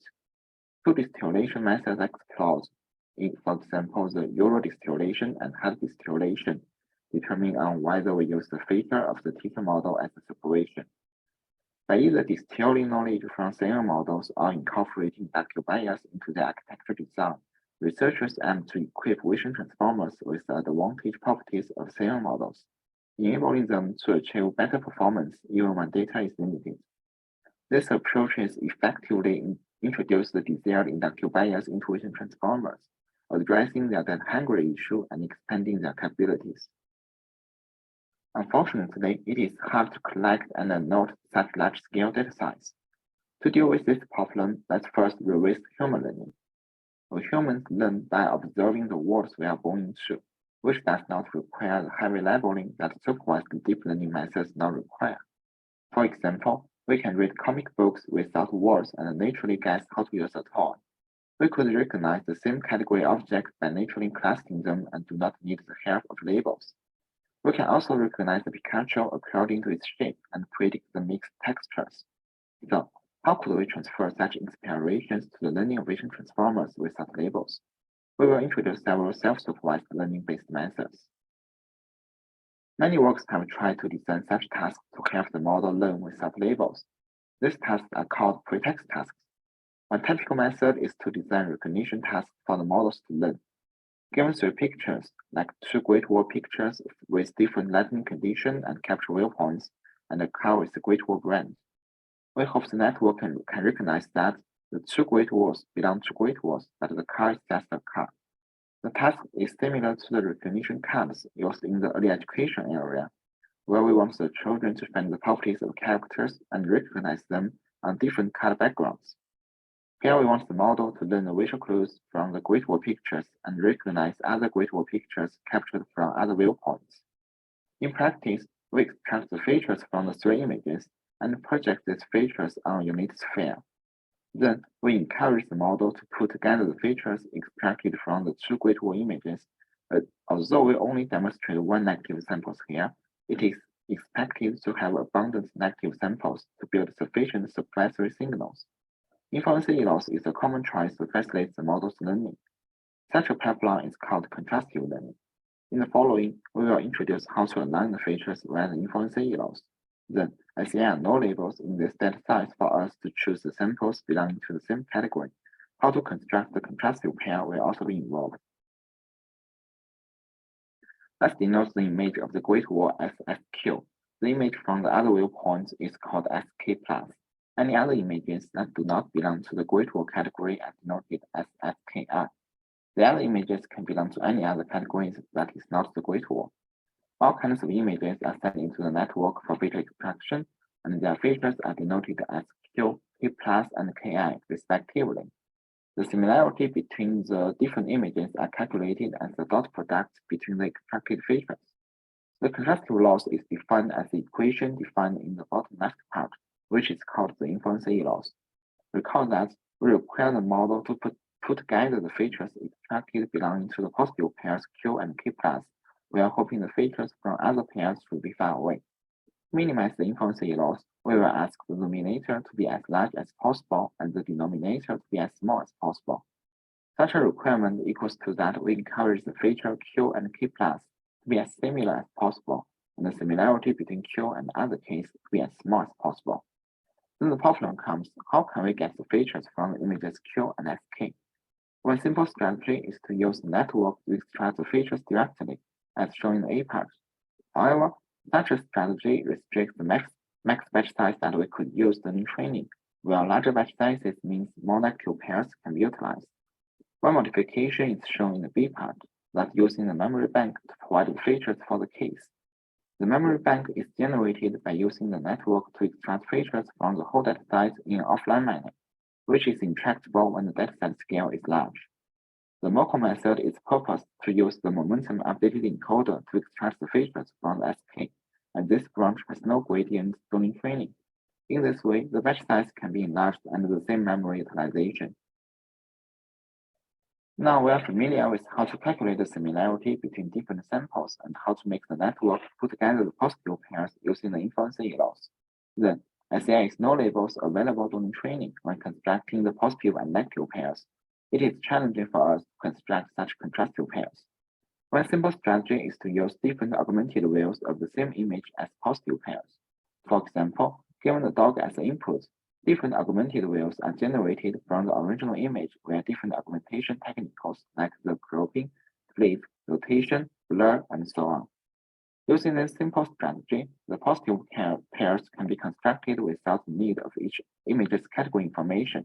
As shown in the right figure, the cropping with a color jitter brings a better performance compared with using other combinations of these technologies. The simple strategy obtains superior performance on image classification tasks. However, as shown in the right top part, the spatial information is directly lost in the network via global pooling layer as that in the classification tasks. Such a design is not beneficial for using the pre-trained models in tasks that require spatial dense spatial information, like the segmentation or detection tasks. Some works have tried to make the pre-trained models sensitive to the spatial information by modifying the pretext tasks. For example, DenseCL includes the global pooling operation to remind the spatial information. Pixel-level contrastive pairs are constructed on the dense feature map. That code designs a different strategy by further introducing local patches for feature extraction and builds local to global and local to local contrastive pairs to make the pre-trained networks pay attention to both global semantic and local semantic representations. This method greatly improves the baseline method's performance and on the dense prediction tasks. RegionCL rethinks the clothing operation in constructing the positive pairs. The existing clothing strategy randomly clothes a region to construct the contrastive pairs and simply discards the left regions. However, both the clothed regions and left regions together construct the target image instance. The model should not just learn the category information from the clothed regions, but also should learn to predict the information from the left regions, which can be treated as a combination of recognition and prediction tasks. How could we explore the usage of left regions in self-supervised learning? A simple region swapping operation is proposed to make an attempt in this direction. Specifically, given two images A and B, we randomly select the region from the two images and simply swap the clothed regions generated to composite images C and D. We call the selected regions to be swapped as past wheels and the left regions as canvas wheels. Then we construct the positive pairs following a simple criteria. The wheels from the same image will be treated as positive pairs, and the wheels generated from different images will be treated as negative pairs. Take the composite image C as an example. The image A and the canvas wheel and the image B and the past wheel become the positive pairs, as they are generated from the same image. The canvas wheel, which is from the cat image, naturally becomes negative pair for the past wheel, which comes from the dog images. Thus, we design a new pretext task called RegionCL with the region level and global level pairs. It can be revealed that RegionCL can greatly improve the baseline method's performance on both classification and detection tasks, demonstrating the effectiveness of using region-level contrastive pairs for contrastive learning. Besides, compared with the baseline methods, the feature extracted using RegionCL is more dense and discriminative, which explains the benefits brought by RegionCL. It should be noted that the previously introduced contrastive learning methods do not assume the network structure, and both CN models and vision transformers can use such frameworks for pre-training. Is there any difference between using such strategies in CNNs or vision transformers? Mokoway 3 tries in this direction by applying vision transformer backbones in contrastive pre-training. As shown in the left figure, such simple strategy obtains not bad performance using the variety-based backbone. However, different from that in CN models, where the performance will increase when the batch size becomes larger, transformers performance drops with larger batch sizes. For example, increasing the batch size from 2048 to 7144. The performance drops from 72.6 to 69.7. Why there is such performance drops for vision transformers? Observing from the accuracy curve during training, vision transformers with larger batch sizes have performance dips, while the performance curve is smooth using smaller batch sizes. Why there are such performance dips during training? As shown in the right figure, using a smaller learning rate can elevate such performance dips, but the final performance still drops later. Mokoway 3 makes further analysis about the performance dips by collecting the gradients during training. As shown by the red circles in the left figure, there will be gradient spikes during training, and the spikes happens earlier in the first layer than that in the last layer. Is there such abnormal gradient spikes related to the performance dips? Mokoway 3 examined this assumption by randomly initializing the first layer in the variety models and freeze them during training, which means the gradient for the first layer is always 0. As shown in the right figure, fixing the first layer greatly smooths the training curves and the performance dips do not happen, leading to better final performance. Such observation holds even with larger learning rates. Concurrent to the Mokoway 3 work, Dino is proposed by requiring student network to learn the teacher network's output distributions. A central operation is introduced on the teacher network's output to eliminate the noise in the teacher. The teacher model is a momentum updated version of the student model. Also, there is no labels used during training. Vision transformers trained using self-supervised learning can better recognize the target objects in the images by visualizing the attention map between the class token and other visual tokens by calculating the token similarity. Unfortunately, although vision transformers using contrastive laws show good performance without the need of labels, this performance segues when the model size becomes larger, as indicated by the phenomenon that when the model sizes increases from the 300 million parameters very large model to the 600 million parameters very huge model, the performance increases is less than a half point. However, in natural language area, the performance of natural language models keeps increase from 0.1 billion parameters to 175 billion parameters. Why there exists such performance gaps in vision and language? The first difference in language and vision is the different pre-training tasks. In natural language processing, masked image language modeling is treated as a pretext task. Specifically, given a sentence like "the movie is very boring" as inputs, masked language modeling first randomly masks several words in the sentence before feeding the sentence into the models, like the word boring in this case.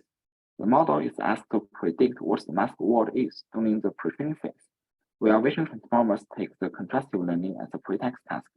Thus, this difference causes the performance saturation in vision transformers. We could find the answer by evaluating the performance using such masked signal modeling pre-training vision transformers. MAE does this thing and using the transferred masked image modeling task in vision transformers pre-training. Given image as input, MAE first masks a certain percentage of the pixels in the images by randomly selecting several patches from the images to be masked. These patches are called masked patches, and the other patches are denoted as visible patches. The masked patches are dropped, and the encoder only processes the visible patches for feature extraction. Then the features from the visible patches and the several masked tokens are concatenated just as that in the natural language processing, where each masked token corresponds to one masked patch. Another decoder is introduced to reconstruct the masked patches pixel values based on the visible patches and the masked tokens. One important thing is that MA uses a larger masking ratio of 75% to generate a mask in the input images, where the masking ratio in natural language processing is only about 15%. Why there exists such difference in the setting masking ratios in vision and language? MA conducts experiments regarding different masking ratios. It can be observed that with masking ratios that are smaller than 13%, the performance is much worse than that using larger masking ratios, no matter in the fine-tuning case or in the linear probing case. Such phenomena is because different from languages, the information in images is much more sparse and more contiguous. Using smaller masking ratios, the network can easily get the masked regions from their neighbor visible patches and find a shortcut solution with techniques such as bilinear sampling.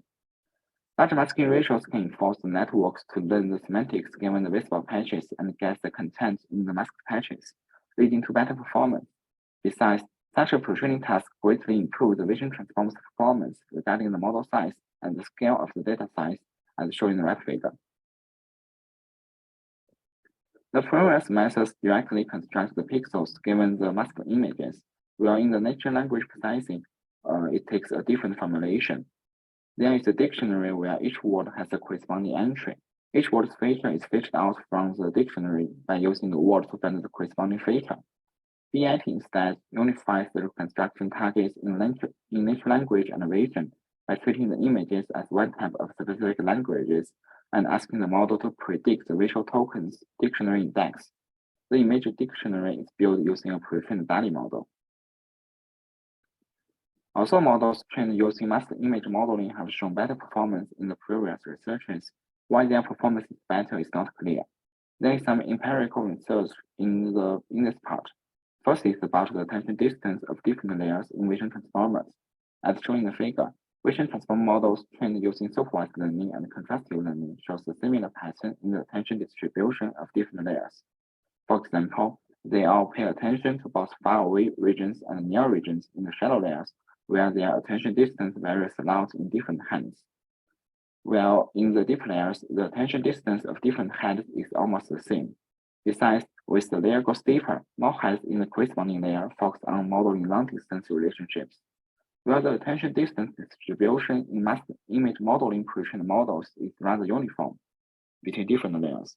For example, each hand's attention distance varies a lot from the first layer to the last layer, making the model more flexible to deal with different targets.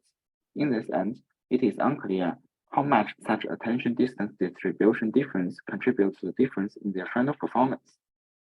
To find the answer, an extra experiment is conducted by dropping several layers in the pre-trained models and evaluates the model's performance. The layer drop happens from the last to the first layer in a reverse manner. As shown in the figure, dropping the last several layers in the supervised pre-trained models brings performance increase in the MF's COCO detection benchmarks, demonstrating that high similarity of different head attention in the last layer may hurt the model's performance in capturing various-sized objects. Besides, the models trained using mass image modeling experiences larger performance drops when dropping the same number of layers compared with the ones using supervised learning on both the COCO detection task and NYU depth estimation tasks, indicating that all layers in mass image modeling pre-training models have different focuses and they contribute to the final performance. InnoV2, as an extension of self-supervised learning, focuses on maximizing the potential of high-quality data. To this end, it constructs a large-scale dataset called LVD. The construction process involves leveraging several clean datasets as states and then expanding them by retrieving high-quality images from a vast collection of derived images. To ensure diversity and avoid redundancy, techniques like the copy detection pipeline are employed to remove images with high similarities. As a result, only 4 relevant images are returned from the wild image pool to serve as the positive pairs for each source image from the clean datasets. InnoV2 combines contrastive loss and reconstruction loss to train the models on the constructed datasets. By optimizing the model using both loss functions, the proposed method significantly enhances linear classification accuracy of self-supervised pre-training. For example, the VNT large model, when trained using InnoV2, achieves an impressive accuracy of 85.3 on the ImageNet dataset. Such mass image modeling strategy can also be extended to other kinds of inputs to serve as a general mass signal modeling strategy and provide good initialization for vision transformers in specific tasks. For example, it can be used to provide good initialization for videos, medical image segmentations on X-ray images, point clouds, or 3D meshes. Let's briefly summarize the self-supervised learning part. First, contrastive learning is an efficient self-supervised learning method that experiences performance saturation with larger models. Mass image modeling is more beneficial to provide good initialization for vision transformers in both image, video, and other kinds of input like medical images or point clouds. The keys in mass image modeling methods are the masking manner and the reconstruction targets, and the mass image modeling methods contiguously benefit from larger models and larger datasets. Now, let's talk about the multimodality pre-training. As shown in the previous section, transformers can be used to process different kinds of inputs like images, videos, medical images, and so on. Can such multiple modality data be used to train the models? Taking the visual modality and language modality as an example, we can observe that the structure of vision transformers and language transformers is rather similar, where each block of them all contains one multi-head self-attention module and one feed-forward network module, which means that the transformers naturally unifies the visual and language area where they are structured. Is it beneficial to use such multimodality data for training? The answer is yes. As shown in the left part, the label used in the image classification task can only provide description about what the target is, while there is no description about the color, the shape, or the background of images, which is semantically sparse. While the image caption annotations provided a rich description of all the objects in the images and is highly dense in semantics. Such description provides more abundant supervisory signals compared with image labels and can aid the learning of vision models. To facilitate the multiple modality learning, different pretext tasks are designed following the contrastive manner and the generative manner. Firstly, we will introduce the contrastive manner pre-training. Given the paired captions and images as shown in the right part of the figure for training, FLIP first adopts independent text and image encoders for feature extraction. Then the similarity between the visual features and the language features are calculated via the dot product between any two features in the different modality. 400 million data are used during the training with bidirectional contrastive loss to align one image to one text description and one text description to one image. Such process is like the single modality pre-training, except that the inputs from the other modalities now serve as the positive and negative pairs of the current modality. Compared with the single modality training, such multiple modality pre-training brings better data efficiency thanks to the abundant supervisory signals from the language description. As shown in the left part, where the model trained using CLIP has better performance with the same number of input images. Besides, such abundant supervisory signal can make the model more robust to different noises compared with the supervisory pre-training. To improve the training efficiency of the multimodality pre-training, CLIP tries to introduce mask image modeling into the pre-training process. In detail, it masks different percentage of tokens in the images and keeps the tokens in the text encoders not masked. The masked image tokens and the original text tokens are fed into the image encoder and text encoder respectively for feature extraction, just as that in CLIP. After that, the bidirectional contrastive loss is applied with the extracted features. As shown in the right figure, with less than half cleaning time, the multiple modality pre-training with masked image as inputs obtains better performance than that using full image for pre-training. We also introduced some representative generative-based methods. For example, CVPR purposes a prefixed language modeling task to generate the captions of a given image. It takes the image and the former part of the caption as the encoder's inputs. In this example, the images with two dogs and the former part of the caption, two brown and white dogs, are sent into the encoder for feature extraction. The extracted features are then sent into the decoder to gradually generate the left part of the caption, like the sentence, running happily on a dirt road, with an end mark. The model is trained to minimize the distance between the decoder's prediction results and the ground truth caption. Such a pipeline is useful to generate captions or answer questions about the images, but it is hardly to be used to generate the images given corresponding captions. The DaVinci model solves this problem by further introducing a prefix image modeling task alongside with the prefix language modeling task. It combines the caption and the corresponding image as inputs, where masks on the captions or on the images as inputs. The masked inputs are sent into the encoder for feature extraction. The extracted features are then sent into the decoder to predict the removed signals either can be text or image, using an auto-regressive prediction manner. To this end, the DaVinci model enables both the generation of text and the images in the same time. What's more, the multiple modality pre-trained models can also be used as targets and help the training of masked image modeling methods, thanks to their rich semantic information. For example, MVP methods takes the masked image modeling as inputs to extract the features from the visible tokens and masked tokens. In the meantime, the same image without mask is fed into the pre-trained multimodality models for feature extraction. The CLIP model is the most common choice in this case. The difference between the feature extracted using the pre-trained multimodality encoder and the masked image encoder is minimized to get the learning of the single modality image encoder. In the context of multiple modality pre-training, the requirement is to have paired data across different modalities. However, it can be challenging to find data that is directly paired in multiple modalities, especially when dealing with more than 3 modalities. ImageBand, a recent investigation in this direction, has shed light on a potential solution. It indicates that we don't necessarily need data that is paired in every modality combination. Instead, it suffices to have data that is paired with one common modality, such as the image modality. By having paired image data for all other modalities, ImageBand demonstrated that it is possible to effectively find all 3 modalities together using a simple contrastive loss, even in the absence of paired data between the other 5 modalities. These findings highlight the remarkable generalization ability of self-supervised foundation models. It indicates that by leveraging the paired data in one modality as a bridge, the model can effectively learn representations across multiple modalities.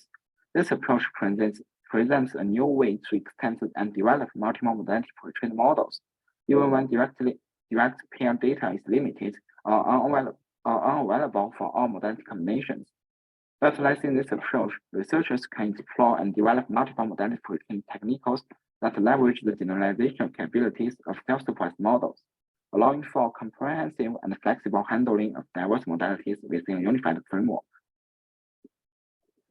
In conclusion, the influence of self-supervised learning in region transformers can be summarized in 4 parts. First, compare with fully supervised pre-training. Region transformers benefit more from self-supervised pre-training and multiple modality pre-training in both reducing costs in data collection and generating better results. Contrastive learning can provide good results when the dataset scale is not large, and mass image modeling shows excellent scalability regardless both model size and dataset size. The transform structure can unify language and vision modalities and have better data efficiency in multimodality pre-training. Finally, the mass image modeling pre-training and multiple modality pre-training can help each other to generate better results. My part is over. Let's welcome Dr. Jin Zhang for the application vision transformers.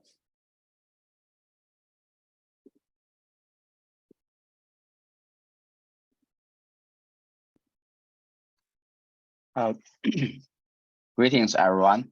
Thank you for your attention.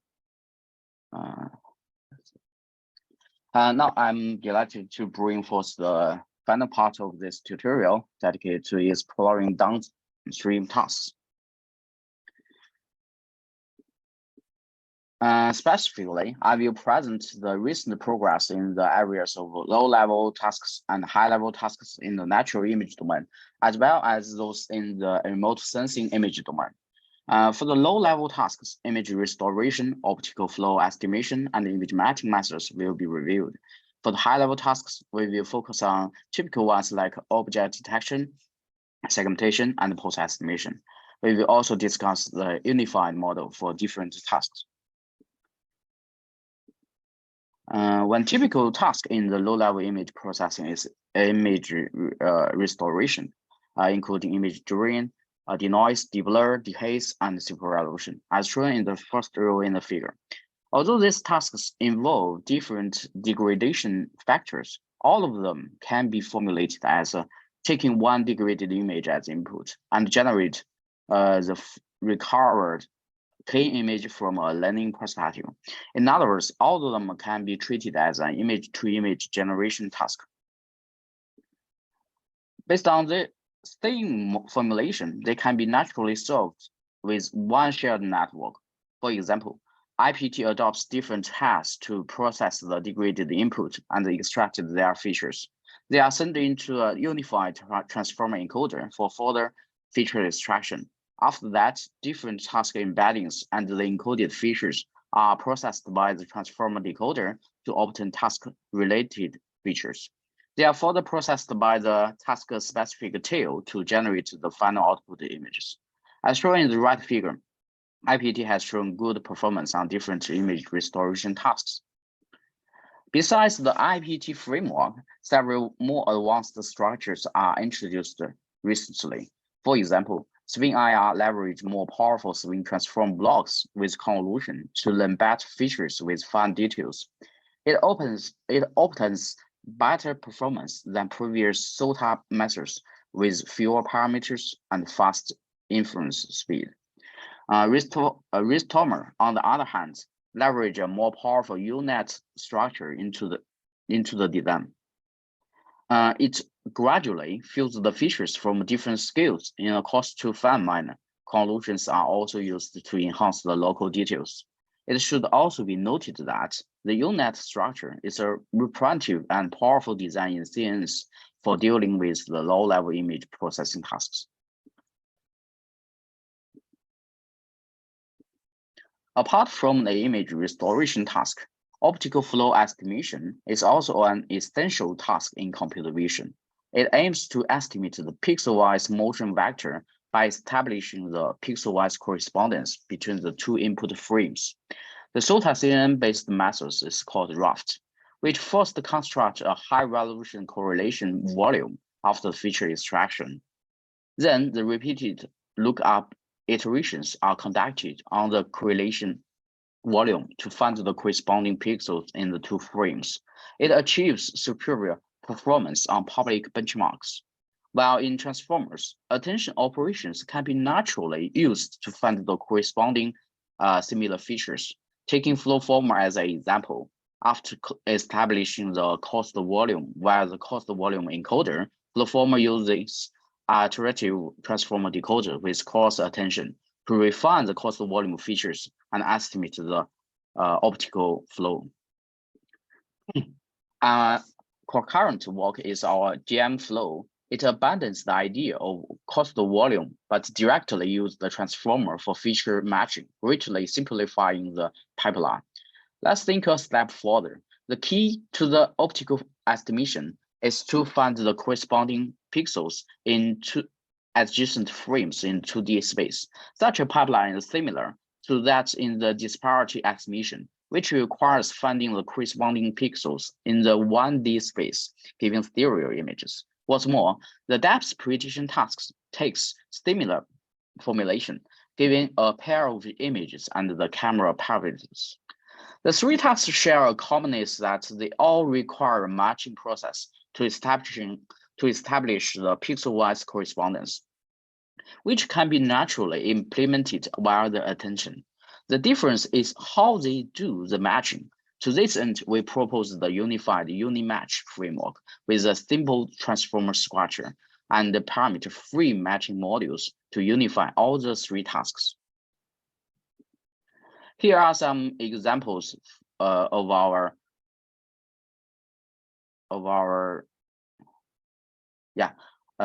here are some results of our UniMatch on some ANSI videos. As can be seen, it generalized fairly well and generates good optical flow, depth, and disparity results. It is noteworthy that our UniMatch shares suitable parameters for all the three tasks, simplifying the pipeline and benefiting cross-task transferring.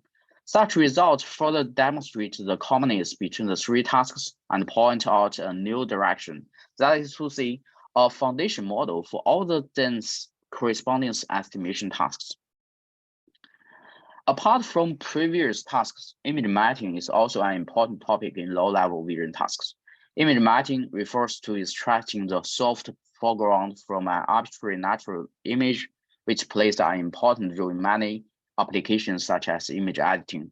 The input images of current image matching tasks can be grouped into several types, including animal, portrait, salient objects, non-salient objects, and transparent objects. The outputs are the affirmations of the input targets.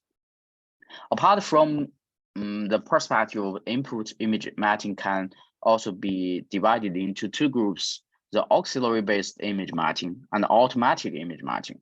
The former one takes an image and an auxiliary one as input, such as a tree map, some scripts, or language description. The scripts indicate the certain foreground and background, while the tree map also indicates the uncertain region. The language is more flexible to describe the target object, which is more user-friendly for natural human-machine interaction. On the contrary, automatic image matching takes only the image as input and predicts the format as the output directly. Some auxiliary-based image matching methods have already adopted transformer structure to gain benefits. Metformer is a transform-based image matching method. It introduces a prior token to represent each tree map region, which participates in the attention calculation in the self-attention block to extract the semantic representation. Metformer achieves good results compared with CM-based matching methods. Another example is reference image matching, which is proposed in our recent CVPR paper. It aims to extract the alpha match of the specific objects that best matches the given natural image and natural language description. Plain vision transformer is used as the encoder in this method and is able to extract the long-range dependency from text features and high-level image features. We show some examples on the right figure. We can see our model is able to extract the correct target with very detailed boundary matching the given language description. In our recent work, we show that automatic image matching can also gain benefits from large transform model, especially those with advanced design, like our VTI model. We propose the P3MNet for portrait matching. It takes a privacy-preserved portrait image as input and predicts the alpha match directly. It takes the advantage of transform-based structure for modeling long-range dependency and the CNN-based structure for modeling locality based on our VTI backbone, and achieves best results on public benchmarks. We show some subjective results in this page demonstrates the good performance of P3MNet, especially the one based on VTI. As we can see, the image restoration tasks can be treated as an image-to-image task, while the high-level tasks take a different formulation. Taking object detection as an example, it takes one image as input and is expected to predict a set of bounding boxes and categories for all the objects. How can vision transformers deal with such tasks? The pioneering work in this direction is Data, which formulated it as an image-to-set prediction task. Specifically, it first uses a thin network for feature extraction. The extracted features are fed into the transformer encoder and then serve as the key and value features in the following transformer decoder. One key design is the object query that is responsible for learning the object representation and predicting the category and location of each object. After the feature extraction using the decoder, each query is sent into a shared prediction head to predict whether there is an object represented by the query and its location. In this case, each query is responsible for detecting one possible target in the image. During training, a bi-portrait matching process is used to matching each output query to one object in the image, or requires them to predict no objects in the wrong predictions, as shown in the top figure. The data framework becomes a popular framework for object detection, as shown in the right bottom figure. Given the reference point on different objects, the attention map in data can focus on the specific objects, even there are some occlusions. Compared with typical CNN-based detection frameworks, the data framework is rather simple.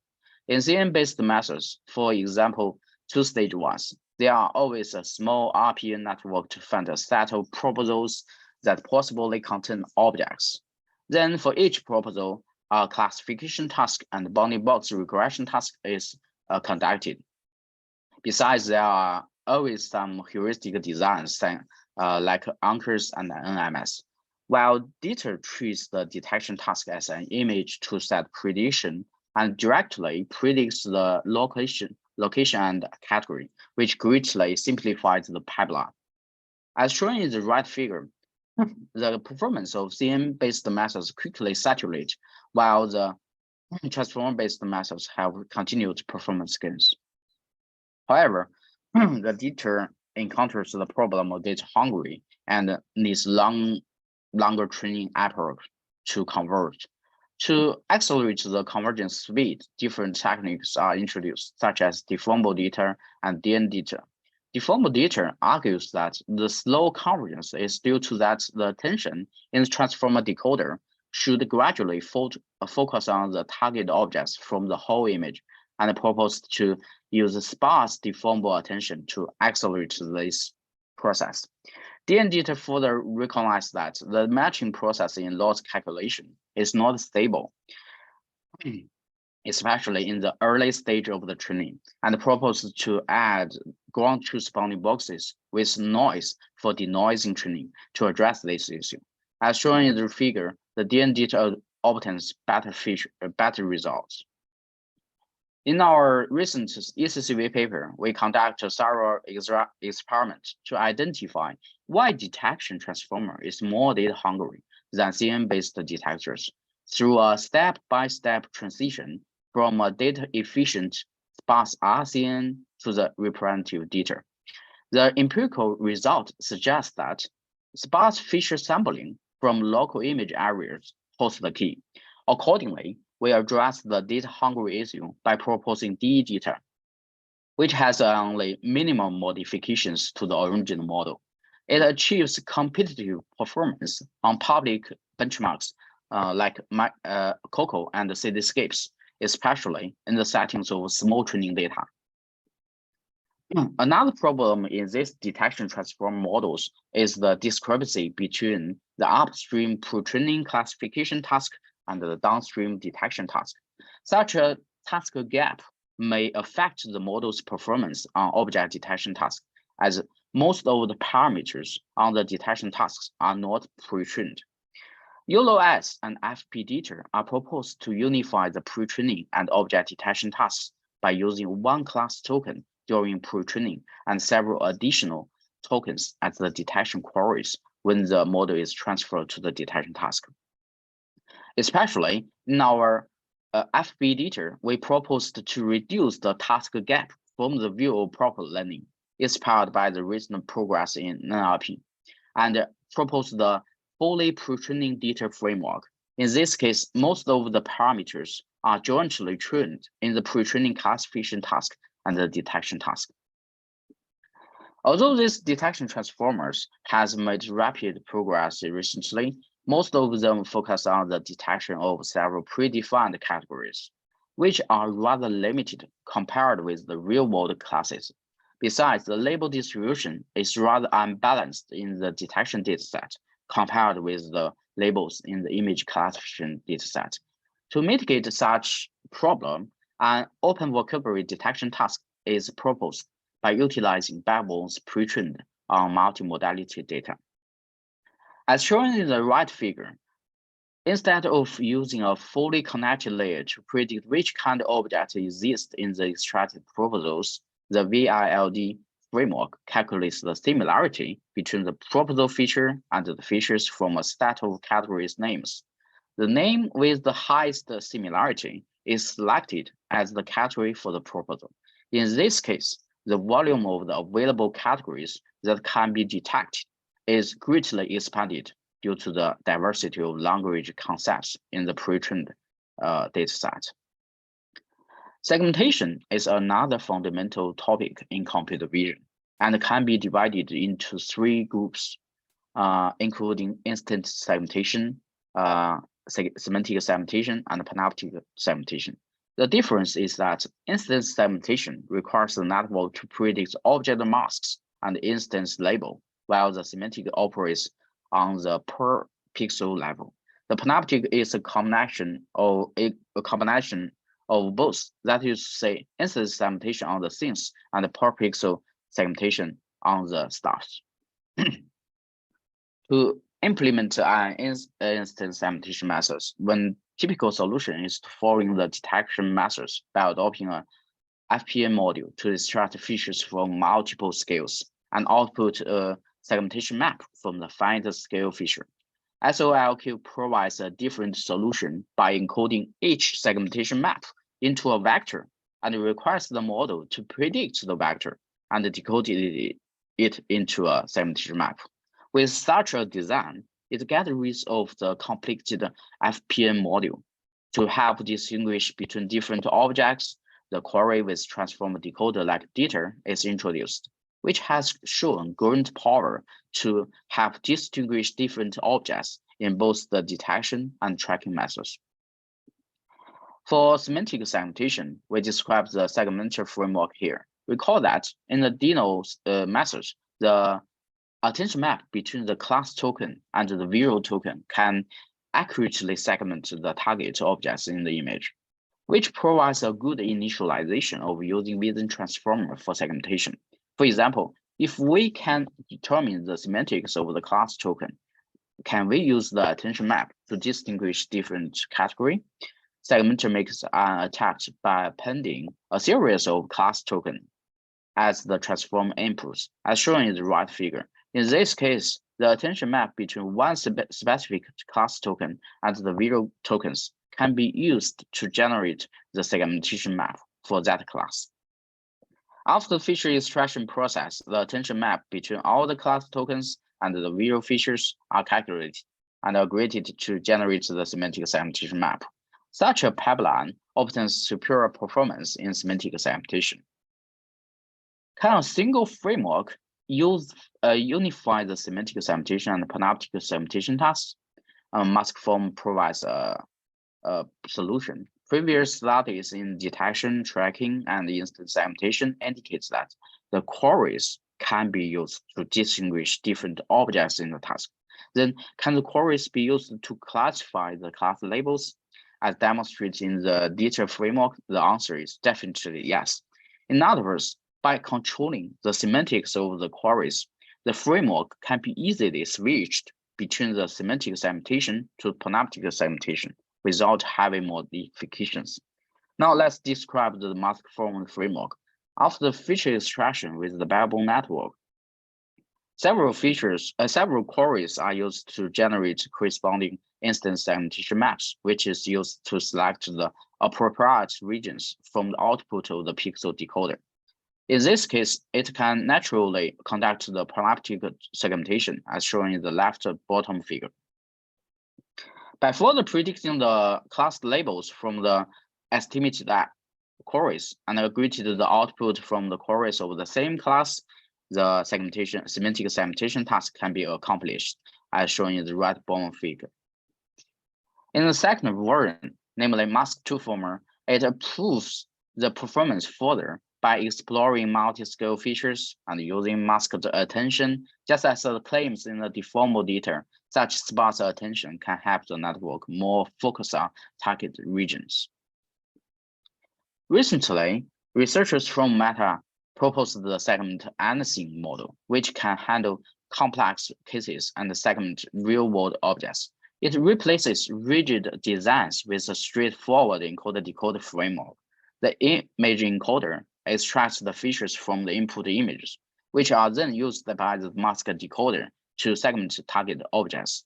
Instead of directly predict masks, the model uses props in the forms of points, bounding box, masks, or reference to guide the segmentation process. The mask decoder employs a transformer decoder with self-attention and cross-attention, facilitating information exchange between image features and props for accurate segmentation. SAM has made a significant impact on the vision community, and its functionality has been further enhanced through innovative extensions. Grounded SAM combines language understanding with segmentation, enabling object detection and segmentation based on language descriptions. Track anything integrates tracking with segmentation for comprehensive video object segmentation, enabling dynamic analysis of visual data. Additional SAM can be combined with different models for powerful image editing capability, opening up possibilities for creative image manipulation. Human pose estimation aims to detect the body key points of all humans in one image, or more broadly, body key points of human, animals, hands, face, and so on. It can be grouped into the top-down and bottom-up paradigms. The top-down paradigm firstly employs a detector to detect all human instances in the image, and then detects the key points of each single human instance. The bottom-up methods omits the detect step and detect all the key points in the image. Then a grouping technique is applied to group the detected key points into different humans. One solution of using transformer in pose estimation is to leverage the flexibility of queries. For example, token pose appends several query tokens with the visual tokens and feeds them into the transformer. Each token is responsible for one specific key point, just as that in the semantic segmentation methods. As shown in the right bottom part of the image, the key point token can gradually focus on the corresponding key points with the network going deeper. Vision transformer can also serve for the bottom-up pipeline. For example, PTR removes the grouping step by introducing a two-step decoder strategy. It first extracts mass-scale features from the given image and uses a transformer encoder to further model the multi-scale features. After that, the post queries are used in the post decoder to detect all the corresponding key points in the image. The detected key points are organized into different groups and fed into the joint decoder to categorize them to different targets. However, these methods all need CNN for feature extraction. Is it a must? We propose the VIT posts that directly use a plain transformer for feature extraction and very simple decoders for post estimation. Such a simple pipeline obtains better performance speed trade-off with higher throughput and accuracy. It also enjoys a good model scalability and can be scaled up to 1 billion parameters. Besides, it is used in both top-down and bottom-up pipelines by switching the decoder types. What's more, it can serve as a foundation post-estimation model for generic body key point detection. Here are some video demos of our VIT post models for human post estimation and animal post estimation. As can be seen, it can achieve fairly well results on different types of input images. Vision transformers have shown great performance in different high-level tasks, where each of them takes a different output formats. For example, detection methods predict a set of bounding boxes. Segmentation methods requires a set of masks, and the post-estimation methods output a set of key point locations. Can these tasks be unified into one single framework? It is a challenging yet promising research direction. Several works have been proposed. For example, Pix2 V2 formulates the detection, segmentation, key point estimation, and image caption task as a unified caption generation task. The output of the detection is a text description of the bounding box corners, and the output for the segmentation task is a text description of the boundaries. OFA takes a similar strategy to deal with the unified task, but encoding the location information into a different dictionary, except directly use language to describe the location information. More tasks are unified in the OFA pipeline, including captioning, video question answering, detection, image infilling, text image matching, and so on. Powerful language models can act as a planner in a pipeline where specialized models serve as tools for specific tasks. In the recent work, Hugging GPT, the language model, analyzes the task requirements and identifies the necessary tools such as captioning models and a detection model to generate a text description and counting objects in an image.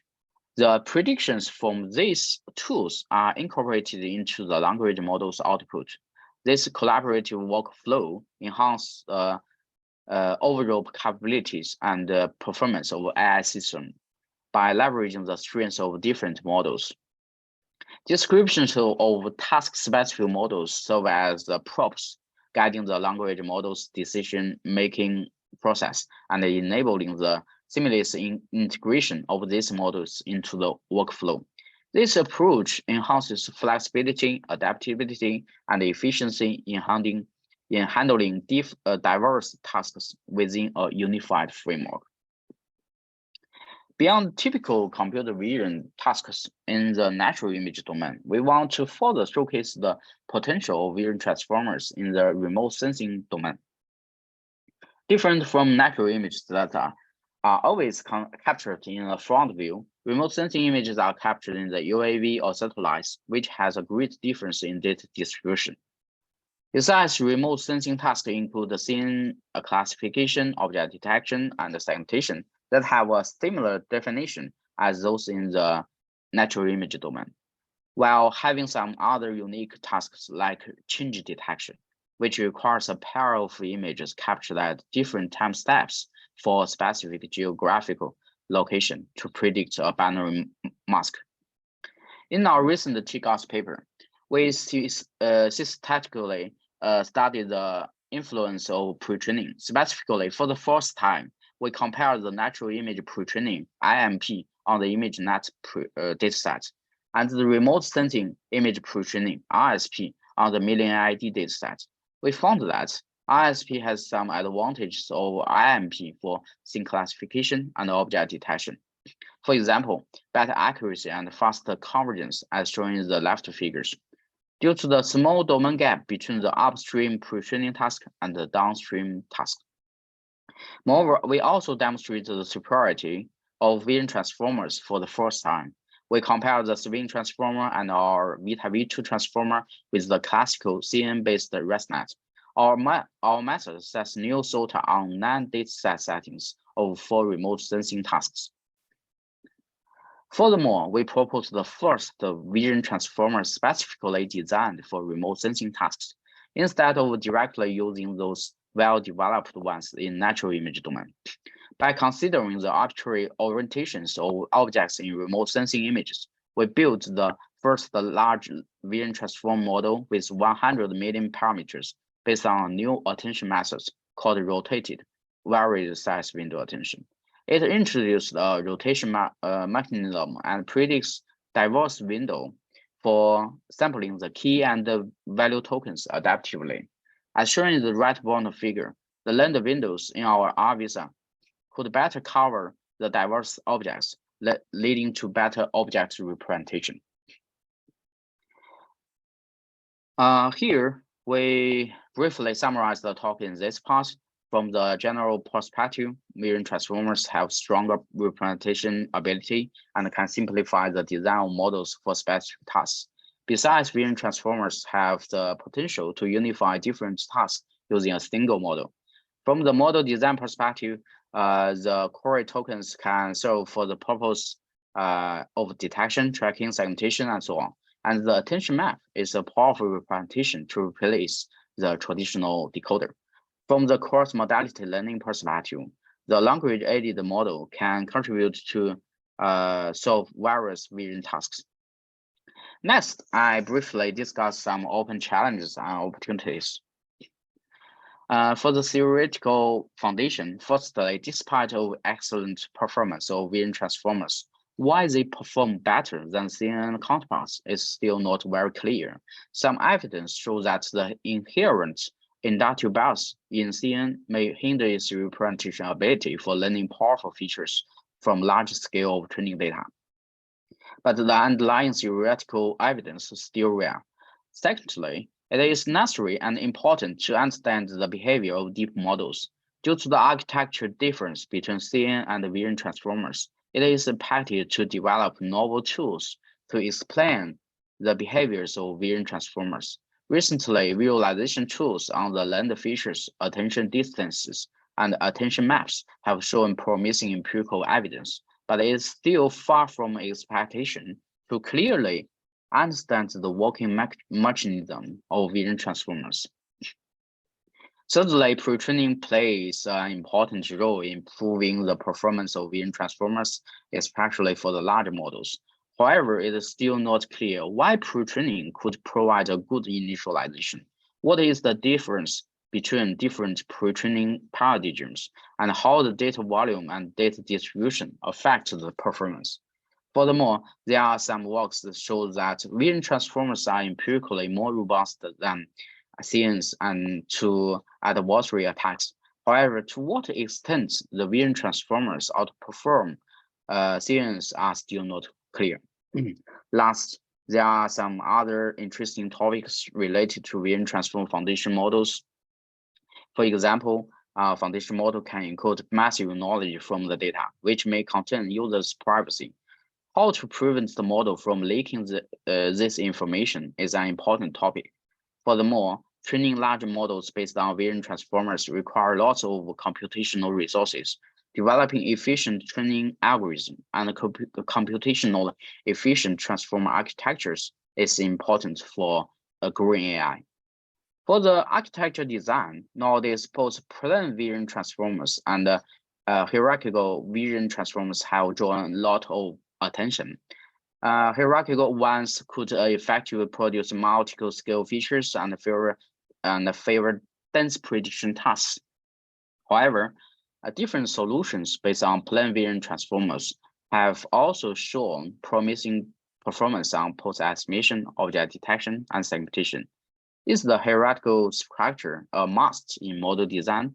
Secondly, recent works have shown that the token aggregation operations in transformer, like for self-attention, could be replaced with other forms of mixing operations, like deformable attention and pooling.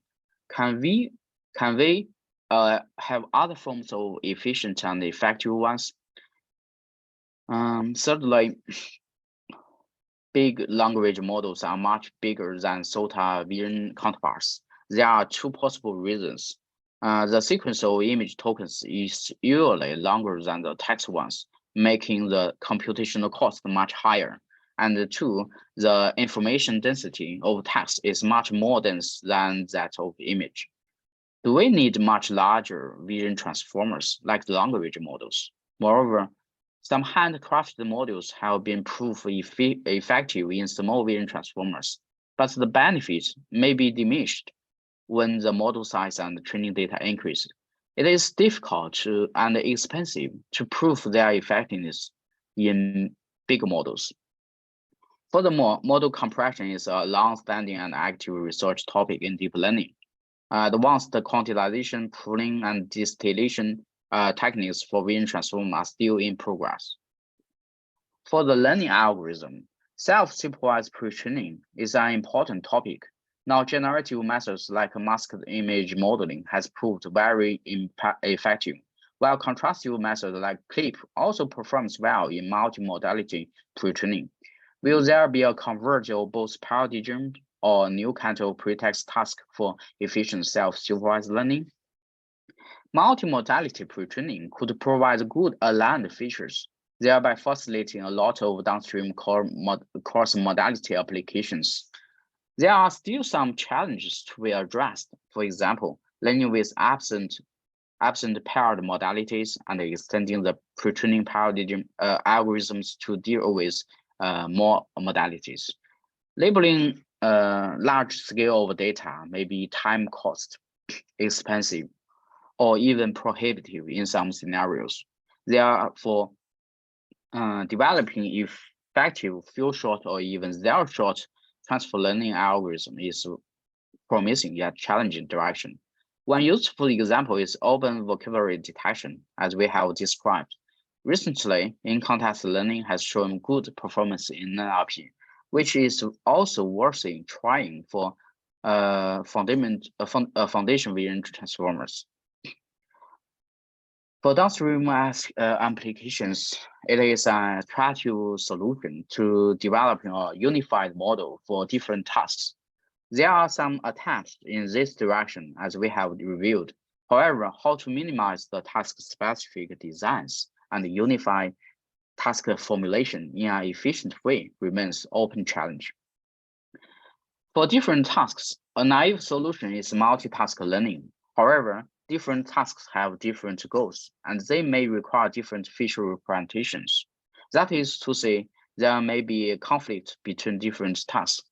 How to effectively employ the complementarity between different tasks and reduce the side effect of conflicts between them remains an open challenge. Moreover, the label data and the priorities for different tasks may be different, leading to the task imbalance issue. How to address it is also worth further exploration. We may also face more challenging settings. For example, beyond the closed set classification, making predictions in an open set of categories is rather challenging. Besides, we also face the open domain challenge, where the task data may come from a very different domain as those during training. Last but not least, our humans could deal with new tasks. Could the foundation vision model can understand the task like our humans, for example, with few demonstrations, and solve it successfully and efficiently? Thanks for your time. Here I attach the QR code of the GitHub records of our recent and relevant works. Please feel free to try and start. If you have any questions, please feel free to unmute your microphone or email us after this tutorial. Thank you.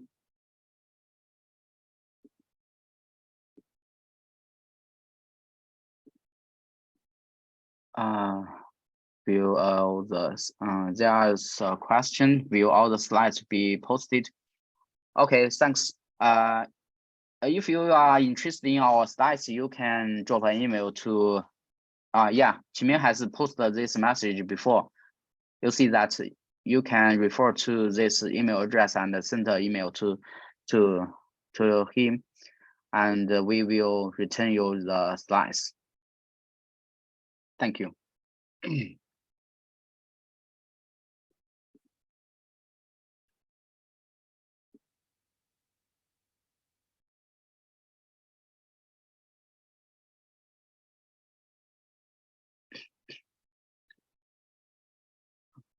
Okay.